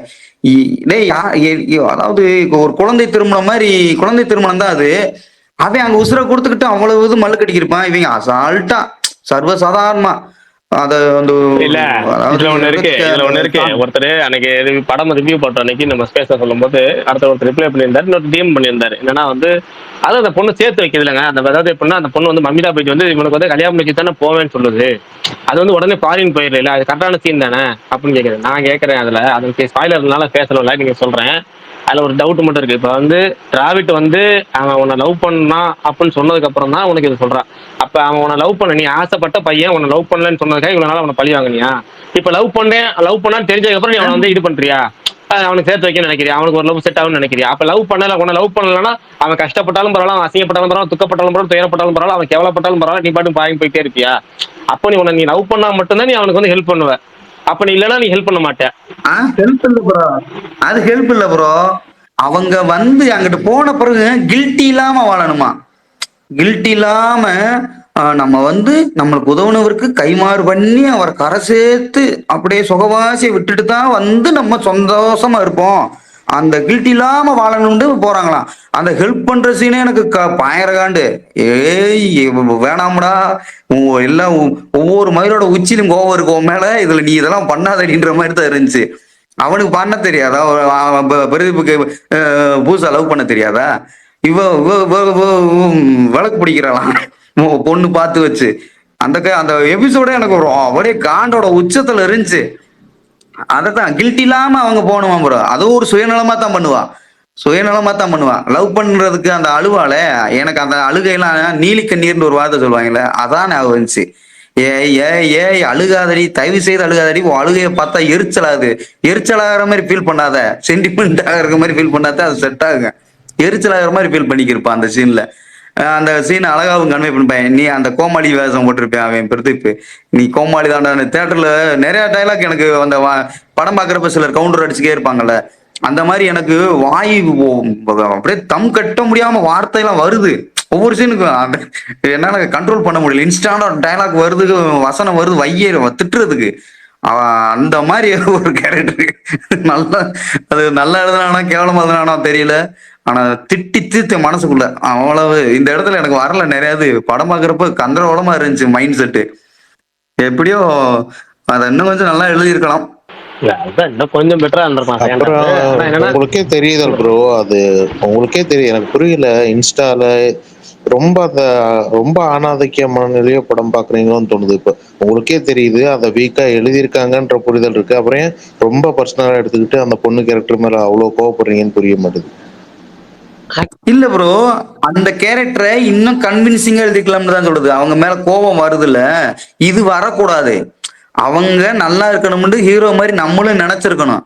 அதைத்தான் நான் சொல்றேன். எல்லாரும் ஏற்றுக்கொள்ளும் விதமாக அதை எழுதியிருக்கணும். எல்லாம் ஆஃப்கான் இப்ப அப்படி ரொம்ப அந்த மாதிரி எழுதியிருந்தாங்கன்னா பிரதீப் கேரக்டருக்கான வெயிட்டே எடுத்திருக்காதுங்க. இல்ல போஸ்டர் பை ஒரு நிமிஷம். அதாவது அந்த இன்டர்வல் சீக்வன்ஸ் இருக்குல்ல, அந்த ஹோல் சீக்வன்ஸ் தான் அந்த படத்தோடைய சோலே. அவன் ஏன் அவ்வளவு தூரம் போறான் அப்படின்னா, அவன் சின்ன வயசுல இருந்து அவன் மாமா பொண்ணு அப்படி பாசமா இருந்திருக்கான். அதுக்காக தான் போக மனசு இல்லாம திரும்பி அந்த பிஜிஎம்கான ஒரு எலிவேஷனே அங்க வருது பாத்தீங்களா, அந்த சோலே அதுதான். அவன் அந்த அந்த இடத்துலயும் மமிதா பாத்தீங்கன்னா, அவன் எப்பவுமே என்னை கைவிட மாட்டான், ஏதாவது ஹெல்ப் பண்ணுவான்னு நினைச்சிட்டு தான் வாழ்ந்துவான். ஓகேவா? ஆனா ஒரே ஒரு ஒரு கான்ட்ரவர்சி என்னன்னா, அதுக்கப்புறம் நீ எப்படி கன்சீவ் ஆன அப்படிங்கிறது ஓகே, அதெல்லாம் நியாயமான கேள்வி. ஆனா அதுக்காக நீங்க அந்த ஹீரோயின் கேரக்டர் இன்னுமே பெர்ஃபெக்டா எழுதியிருந்தா நல்லா இருந்திருக்குமானா, அப்போ பிரதீப் கேரக்டருக்கான வெயிட்டேஜே கம்மியாயிடுவாங்க. பட் ஆக்சுவலி இது ஒரு எப்படி சொல்றேன்னா, ஒரு கத்தி மேல் நடக்கிற மாதிரியான கதை. அது ஃபர்ஸ்ட் டைம் டேரக்டர் இருந்தாங்கன்னா அவருக்கு ஒரு ஸ்டேஜ்ல எப்படி பண்றதுன்னு தெரியாம ஓரளவுக்கு பேலன்ஸ் பண்ண ட்ரை பண்ணி சில இடங்கள்ல அப்படி சேரி இருக்கு. அதான் கொஞ்சம் பேலன்சிங்கா எழுதியிருக்கலாம்ன்றதான் நம்ம. அட் த சேம் டைம் நீங்க சொன்ன மாதிரி பெர்ஃபெக்ட்டா பண்ண முடியாது. ஹீரோயின் கேரக்டர் அந்த மாதிரி பெர்ஃபெக்ட்டா பண்ண முடியாது. அவர் பிரகாஷ் சொன்ன மாதிரி அந்த கேரக்டர் இப்படிதான். அப்படி இருந்தாதான் இவனுக்கான அந்த வெயிட்டேஜ் வரும். அதெல்லாம் நீங்க மாத்தி எழுதினாக்க அது வேற மாதிரி வந்திருக்கும். இல்ல மாத்தி எழுதுல, அதான் சொல்றேன்ல, மக்களுக்கு இந்த கோவங்கள் இந்த மாதிரி விஷயங்கள் வராம அதே மீட்டர்ல கொஞ்சம் அடக்கி ஒரு மாதிரி ரொம்ப ஒரு சல்லித்தனமான ஒரு ஆக்டிவிட்டிஸ் எல்லாம் இருக்குல்ல அவங்களது, அதை கொஞ்சம் பேலன்சிங்கா கொஞ்சம் அடக்கி வச்சிருந்தா ஒரு நல்லாவே இருந்திருக்கும்ன்றதான். நம்மளுக்கு என்ன, எழுதுறவனுக்கு தானே தெரியாது. நம்ம பாக்குறவங்க நம்ம இந்த வீட இந்த பூஜை ரூம் இந்த படியை எப்படி கட்டிருக்கலாம், அப்படி வச்சிருக்கலாம், இப்படி வச்சிருக்கலாம் நம்ம சொல்லலாம். அவன் இன்ஜினியர் போட்டு பில்டிங்க கட்டிட்டான், இனி இடிச்சா கட்ட முடியும். நம்ம அந்த வீட்டாக 1 லட்சம் போட்டு கட்டிட்டான். நம்ம சொல்றதுதான், இந்த கலர் எதுக்கு வீடு அடிச்ச, யோ இந்த இடத்துல சாமி படத்தை வைக்கலாமா, இந்த இடத்துல தலை வார்த்தை வையான்னு சொல்லுவான். அது மாதிரி தான் இந்த படத்துல எனக்கு ஓவராலா இந்த படத்து மேல இருக்கிற புரிதல், நான் டேக்அவேவா பாக்குறது என்னன்னா அக்செப்டன்சி தான். ஃபர்ஸ்ட் சீன்ல இருந்தே அவன் நீ ஹீரோயின் இப்படி நடந்துருச்சு, இதெல்லாம் எனக்கு பெருசாவே தெரியல. அதெல்லாம் நான் விட்டுட்ட ஒரு பக்கம், அதெல்லாம் சைட்ல விடுங்க அப்படின்னு. இப்போ பிரகாஷ் ப்ரோ சொன்னாங்க, நீங்க படத்துல இப்படி பண்ணிக்கலாம் அப்படி பண்ணிக்கலாம். நீங்க இப்போ அவர் சொன்ன ஸ்டோரி, அதனால என்னால சிரிப்பை அடக்கவே முடியல. ஏன்னா அதை விட குபீரான ஸ்டோரி தான் என்கிட்ட இருக்கு. நம்மளை சுத்தி குறிப்பா இந்த மாதிரி கல்யாணம், அஃபேரு, இந்த மாதிரி எல்லா விஷயத்தையும் சொல்றேன். அது நடந்துருச்சுன்னா இதுல நீங்க பாத்தீங்கன்னா ஹீரோமே, ஓ பிரெக்னென்ட் ஆமா சரிம்மா ஓ அவனை பிடிச்சிருக்காமா சரிமான்ட்டுலாம் அதை ஈஸியா அக்செப்ட் பண்ண மாட்டான். அவனே அந்த வழக்கமா ஹைப்பரா ஒண்ணு பண்ணுவார்ல எஸ்ஜே சூர்யா ஸ்டைல்ல, அது எல்லாத்தையும் பண்ணி இப்படி பண்ணிட்டாலே அப்படி பண்ணிட்டாலேன்னு நீங்க மனசுக்குள்ள உங்களுக்கு ஒரு கோவம் இருக்குல்ல, அதை அவன் அந்த செகண்ட்லயே காட்டிடுவான். காட்டிட்டு அதுக்கப்புறம் தான் கூல் ஆகும். ஆமால ப்ரோ நாங்க லவர்ஸ் ப்ரோ அப்படின்னு அவன் சொன்னதுக்கு அப்புறம் தான் அவனுக்கு புரிதல் வரும். ஆமால நம்ம 1000 இருந்தாலும் நம்ம பண்ணது ஃபேக் மேரேஜ், அக்ரிமெண்ட் மேரேஜ், அவனுக்கு எல்லா ரைட்ஸும் இருக்கு, அவங்களுக்கு கவலையே இல்லை. நீ அப்படி யோசிச்சு பாருங்க. 1000 தான் இருந்தாலும் அவன் லவ் பண்ணவே இல்லை, அவனுக்கு தலையிட முடியாது ப்ரோ. 1000 இருந்தாலும் இவங்க 2 பேருக்கு பிடிச்சிருக்கு, அவன் அந்த அந்த புரிதலுக்கு வந்துடுவான். கரெக்ட், நம்ம எதுக்கு இப்போ தேவையில்லாம டென்ஷன் ஆயிட்டு இருக்கோம், இப்போ ப்ரெக்னென்ட் ஆனா இன்னும் 10 வருஷம் கழிச்சு ப்ரெக்னென்ட் ஆனா அவங்களுக்கு பிடிச்சிருக்கு பண்ணிட்டாங்கன்னு அவனே ஒரு புரிதலுக்கு வந்துடுவான். இந்த மாதிரி அது அது சொல்லிட்டே போகலாம். இந்த மாதிரி இதுதான் இப்படிதான் நான் புரிஞ்சுக்கிட்டேன் இந்த படத்தை. ஃபர்ஸ்ட் சீன்லயே போய் எதுக்கு என்ன ரிஜெக்ட் பண்ண காரணம் சொல்லுன்ட்டு இருப்பான். அப்புறம் தாலி எடுத்து அந்த இடத்தையே கலையபுரமாக்கி அப்புறம் தான் புரிய வரும், உனக்கு என்ன பிடிக்கல, நான் போயிருக்கலாம், அதை விட்டு நான் தான் கொஞ்சம் ஓவரா பண்ணிட்டேன் சாரின்ட்டு போவான். அந்த move on, just move on, அந்த அக்செப்டன்சி. நம்மளை சுத்தி ஒன்று நடக்குது அப்படிங்கிறப்ப நம்மளை தாண்டி இன்னொருத்தவங்களோட விருப்பம் வெறுப்பெல்லாம் இருக்குன்றப்ப நமக்காக மட்டும் யாருமே வாழ மாட்டாங்க. அவங்களுக்குன்னு ஒரு தனி ஐடியாலஜி இருக்கும், தனி ஆசை இருக்கும்.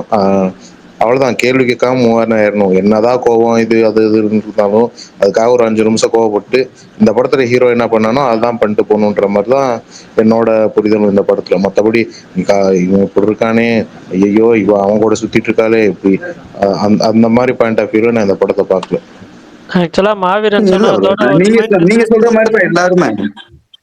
இல்ல ஒரே நிமிஷம். நீங்க சொல்ற மாதிரி தான் படமா பாக்குறப்ப எனக்கு நீங்க சொல்றதுதான் அவன் என்ன சொல்ல வரான், அது ஒரு ஆடியன்ஸா ரிசீவ் பண்ணிட்டேன். ரிசீவ் பண்றதுல பிரச்சனையே கிடையாது. அந்த படம் எப்படி எடுத்தானோ அதை கன்வே பண்ணானோ அதை அப்படியே ஏத்துக்கிறது தான் நம்ம. அதுல இந்த இப்ப சொல்றோம்ல, இது ஒரு ஒரு தரலோக்கலா நம்மளுக்குள்ள ஒரு சினிமா பார்க்கணும்ல ஒரு விஷயம், ஒரு இது இருக்கும்ல, அந்த அதுல பேசுறது தான். ஆக்சுவலா இதெல்லாம் பண்ணணும் அப்படின்லாம் இல்லை, இந்த படம் இப்படி பண்ணனாலதான் இந்த படம். நம்ம சொல்றது இப்படி எல்லாம் சின்ன சின்னது பண்ணியிருந்தா இன்னும் கொஞ்சம் நல்லா இருந்திருக்கும். அதாவது சில விஷயங்கள் எல்லாரும் ஏத்துக்கிற மாதிரி இருந்திருக்கும்ன்றதுதான். ஆனா அது நடக்காதுல்ல. நடந்துருச்சு, நடந்ததை பத்தி பேசுனது சும்மா இந்த விஷயங்கள் தான். ஆனா அவன் என்ன சொல்ல வந்தான், அந்த விஷயம் எல்லாத்துக்கும் கிளியரா தான் இருந்துச்சு, அதுல பிரச்சனையும் இல்லை. இன்னும் சொல்ல போனா நான் செகண்ட் ஹாஃப்ல அந்த பாரி வேலையை கட்ட போறான், கடைசியில ஹீரோ தான் வாழ்க்கை கொடுக்க போறாரு. அந்த ஆம்பளை மனநிலை அப்படிதான் இருக்கும், என்னோட மனநிலையே அப்படிதான் இருந்துச்சு. கிளைமேக்ஸ்ல இவங்க தான் ஒண்ணு சேர போறாங்க. அப்புறம் என்னடா சாக்லேட் சாப்பிட்டு அவன் பாட்டுக்கு வரான்றப்ப என்னாலேயுமே ஏத்துக்க முடியல. பட் அவன் புரிஞ்சுக்கிட்டு அந்த புரிதல் வேணும், அதுதான் படம்னு எனக்கு புரிஞ்சிருச்சு. அதுக்கு ஒரு அக்செப்டன்சி. மாவீரன் நீங்க சொன்னீங்கல்ல ஒரு பாயிண்ட், அதை வச்சு நானும் சொல்லணும்னு நினைச்சேன். ஆக்சுவலா அந்த பிரெக்னன்சி இதுல என்னன்னா அந்த சீன் பாக்குறப்போ நம்மளும் பிரதீப்போட கனெக்ட் ஆகும், நம்மளுக்கும் கோவம் வரும், இல்லைன்னு சொல்ல. பட் ஆனா அந்த ஹோல் பாயிண்ட் எனக்கு தெரிஞ்சு நான் பார்த்தது எப்படின்னா, அந்த கிளைமேக்ஸ்ல ஒரு விஷயம் ஒன்று வச்சிருப்பாங்கல்ல, அது லாஜிக்கே இருக்காது. பட் இருந்தாலுமே அந்த குழந்தை தான் அவங்க காப்பாத்துச்சுன்னு ஒரு ஸ்டோரி சொல்லி அதை கன்வின்ஸ் பண்ணுவாங்க. பட் நான் அந்த ஒரு ஃபேக்டரா தான் பாக்குறேன். இது ஒரு குழந்தை வேணும்பா, அந்த குழந்தை வேணுங்கிறதுக்காக ஒரு விஷயம் நடக்கும்பா, அதுக்காக பிரெக்னன்ட் ஆயிடுச்சுப்பா. அது கொஞ்சம் டிராகிங்கா தான் இருந்துச்சு, அது டிராகிங் தான் இருந்துச்சு. யாருப்பா கை தட்டுறது? பிரகாஷ் ப்ரோ, அந்த நான் சொன்னேன்ல, அவர் முத ஒரு ட்வீட் போட்டிருப்பேன், இதை பாக்கியராஜ் பாணியில இவங்க பிரதீப் படங்கள்லாம் பண்றாப்லன்னு. அந்த குழந்தை அங்க இருந்து சுட்டுருப்பேன்.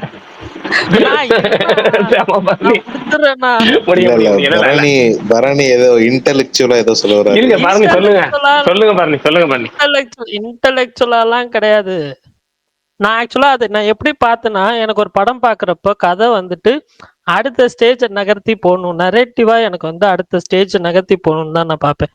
அப்படி பாக்குறப்ப எனக்கு இது நடந்துருச்சு, இதுக்கப்புறம் எப்படி கொண்டு போறாங்கன்னா, ஏன்னா விசா ப்ராசஸ் ஒன்று வந்துருன்னு தெரியும் நமக்கு. ஸோ இதுக்கப்புறம் அவங்க எப்படி கதையை நகர்த்திட்டு போவாங்கன்றப்ப எனக்கு அந்த ட்விஸ்ட் சீரியஸா ஒர்க் ஆச்சு.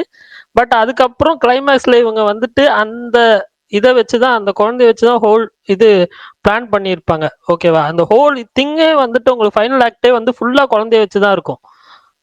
ஸோ அப்படின்றப்போ இது நடந்ததுல எனக்கு பெருசா இதா தெரியல. அதே மாதிரி மாவீரன் சொன்ன பாயிண்ட்டுமே நல்ல பாயிண்ட். அவ்வளவுதான், எனக்கு படம் பிடிச்சிருந்துச்சு.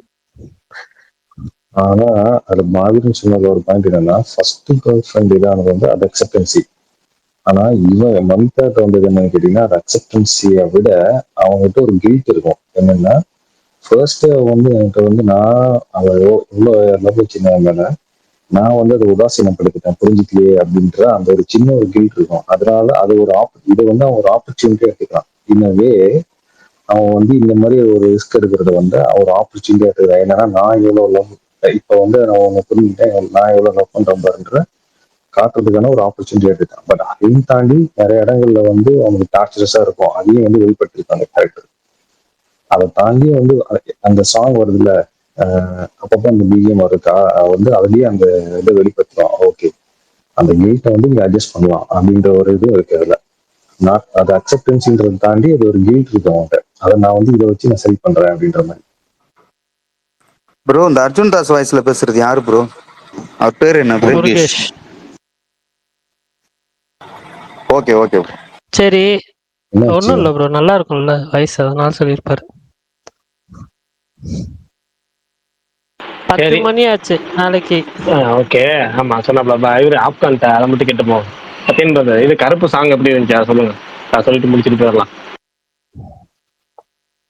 பிரகாஷ் ப்ரோ ப்ரோ நீங்களும் நான் சொல்லல நல்ல பாட்டு ப்ரோ, இல்ல நான் நல்ல பாட்டு கேட்டு ப்ரோ, நான் நல்ல பாட்டு கேட்டு வளர்ந்தேன். இதெல்லாம் நம்மளுக்கு பிக்கப் ஆக கொஞ்சம் லேட் ஆகும் ப்ரோ. ஊரும் பிள்ளட்டேவும் நான் ஊரே கேட்டு இப்போ முடிச்ச பிறந்தான் கேட்டு கேட்க ஆரம்பிச்சேன். அது மாதிரி கருப்புசாமி ஊரே கும்பிட்டு முடிச்ச பிறகு நம்ம கடைசியா போய் தின்று வாங்கிக்கிறோம். Okay okay. இந்த மாதிரி நீங்க சொன்னீங்களா என்னது? நீங்க சொல்லிட்டீங்களா பிரகாஷ்? நான் சொல்லல, எனக்கு என்னத்த சொல்றது, என்ன சிம்பிளா சொல்லல. டிஆர் பண்ணிலாம் சொல்லணும். விளையாட தேவை கிரவுண்டு, ₹1 காயின் ரவுண்டு, லண்டன் காசு பவுண்டு, பாய்ஸ் தேடுறது மவுண்டு, இந்த பாட்டு பூரா ஒரே சவுண்டு, அதனால காதுல அங்கவே கொஞ்சம் ரவுண்டு. இதோட முடிஞ்சு போச்சு என் ரிவ்யூ ரவுண்டு. பாட்டு கேட்டுக்கிறேன்.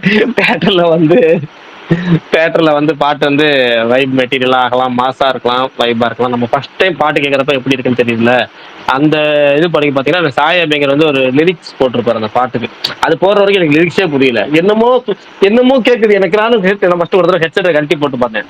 ஒரு ஹெட்செட் ப்ராப்ளம், டேரக்டா கேட்போமே, டேரக்டா போட்டு பார்த்தேன். அப்பயும் டிவியில போட்டுருவோம், அப்புறம் டிவிலையும் போட்டு அப்பயும் எனக்கு பாட்டு கேட்கல. ஆனா என்னன்னா அப்புறம் ஒரு நண்பர் சொன்னாரு, இன்ஸ்டால வந்து வீடியோ போட்டுருக்கேன், அதுல கொஞ்சம் வாய்ஸ் கிளியரா கேக்குதுன்னாங்க.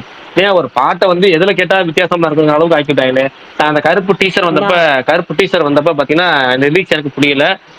ஆனா வந்து வித்தியாசம் ஏதோ நல்லா பண்றாரு மாதிரி தெரியும், என்ன பண்றாருன்னு தெரியல. அப்படி நம்ம இந்த இவரு விவேக் ஒரு காமெடி சமையல் என்னமோ என்ன பண்றீங்கன்னு தெரியலன்னு இருக்கும். அந்த மாதிரி தான் வந்து சுகன் தான் அன்னைக்கு நினைக்கிறேன் அந்த பாட்டை பாடின. சுகர்னா கம்மலான்னு தெரியல, நமக்கு அந்த பாட்டை பாடி காமிச்சாங்க.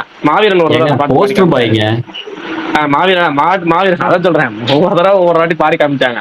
அதுக்கப்புறம் தான் நமக்கு அந்த சாங்கே புரிஞ்சிச்சு. அந்த மாதிரி யாராவது இந்த பாட்டை பாடி காமிச்சா நமக்கு சாங்கே புரியுற அளவுக்கு ஆக்கிட்டாரு அவரு சாயபிரிக்க. அதான் ட்ரெண்ட் ஆக்கிட்டாரு. முதல்ல எனக்கு அந்த டீச்சர் வந்தப்ப ஊரும் பிளட் சாங் வந்தப்போ அதான் ஃபர்ஸ்ட் டைம் கேட்கறப்ப ஒன்று, அப்புறம் ஒரு அன்பிளக்கட் வெர்ஷன் ஒன்று போட்டிருந்தாரு. அதுக்கப்புறம் சாங் புரிஞ்சிச்சு.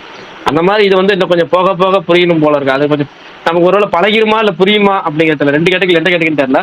அப்படிதான் இருக்கு சாங்கு. ஆனா கண்டிப்பா தேட்டர் மெட்டீரியல் அப்படிங்கிறது மட்டும்தான் தெரியுது. அது மட்டும்தான் இருக்கு. பார்ப்போம். பர்னி என்ன சொல்ல வந்தீங்க, சொல்லுங்க பர்னி. இல்ல ஸ்பாட்டிஃபைல கேளுங்கன்னா இன்னும் கொஞ்சம் கிளியரா இருக்கும்னு சொல்ல வந்தேன். ஓஹோ சரி ரைட். அப்ப எனக்கு என்ன பண்றது தெரியல ப்ரோ. ப்ரோ சென்னை போவீங்களா? போவேன் அடுத்த வாரம் 31ஆம் தேதி போறேன்.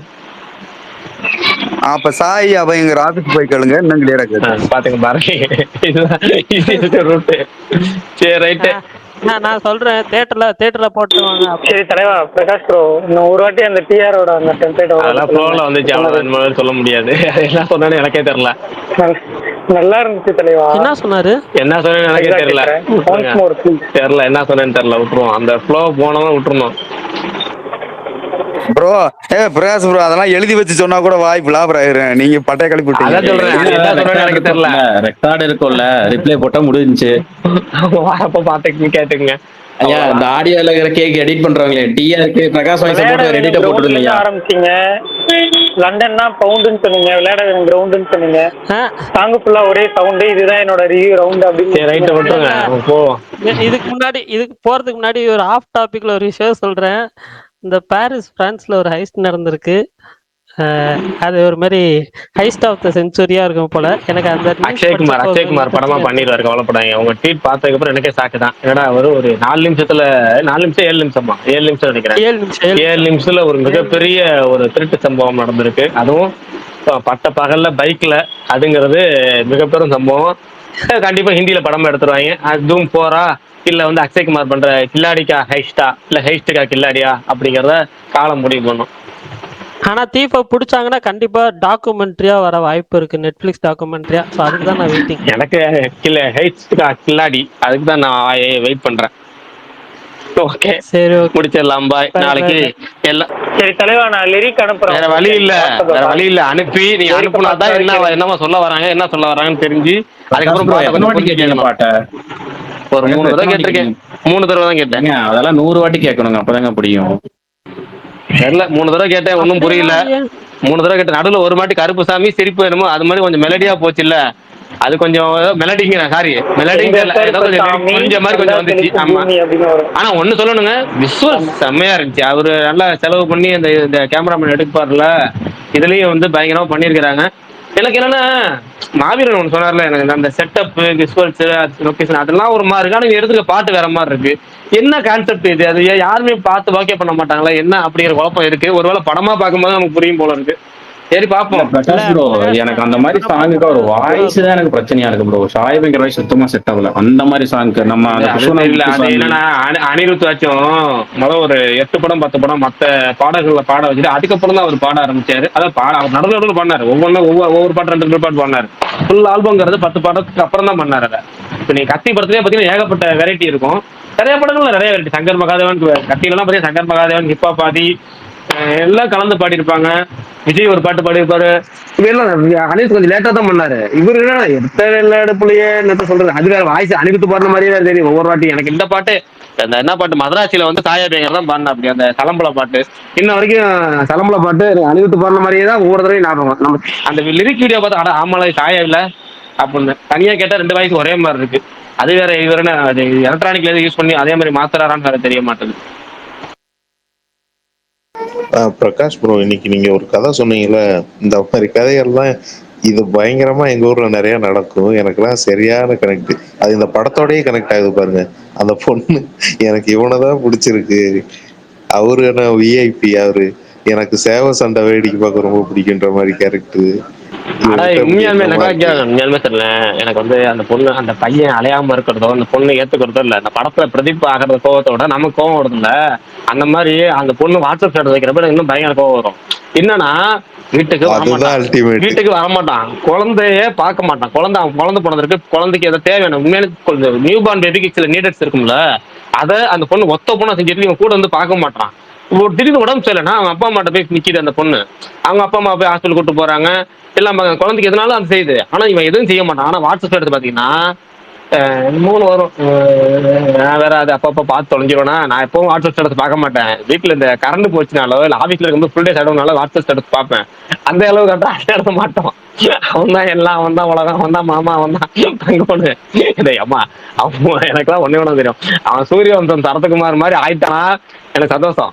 இல்ல யாரும் கிண்டல்லாம் பண்ணல எதுவும் பண்ணல. ஆனா அவன் உன்னை சுத்தமா பார்க்காதவே இவ்வளவு தாங்குறீ, அவன் தாங்கிட்டா நீ எப்படி தாங்குவ அப்படின்னு பாக்குறதுக்கு நான் ரொம்ப ஆர்வமா இருக்கேன். அதை அவன் வளர்ந்து பயங்கரமா மென்மேலும் வளர்ந்து அவன் அதை பாக்குறதுக்கு நான் அப்ப அப்ப என்ன மாதிரி கொண்டாட போகுது அப்படின்னு பார்க்க ரொம்ப ஆர்வமா இருக்கேன்.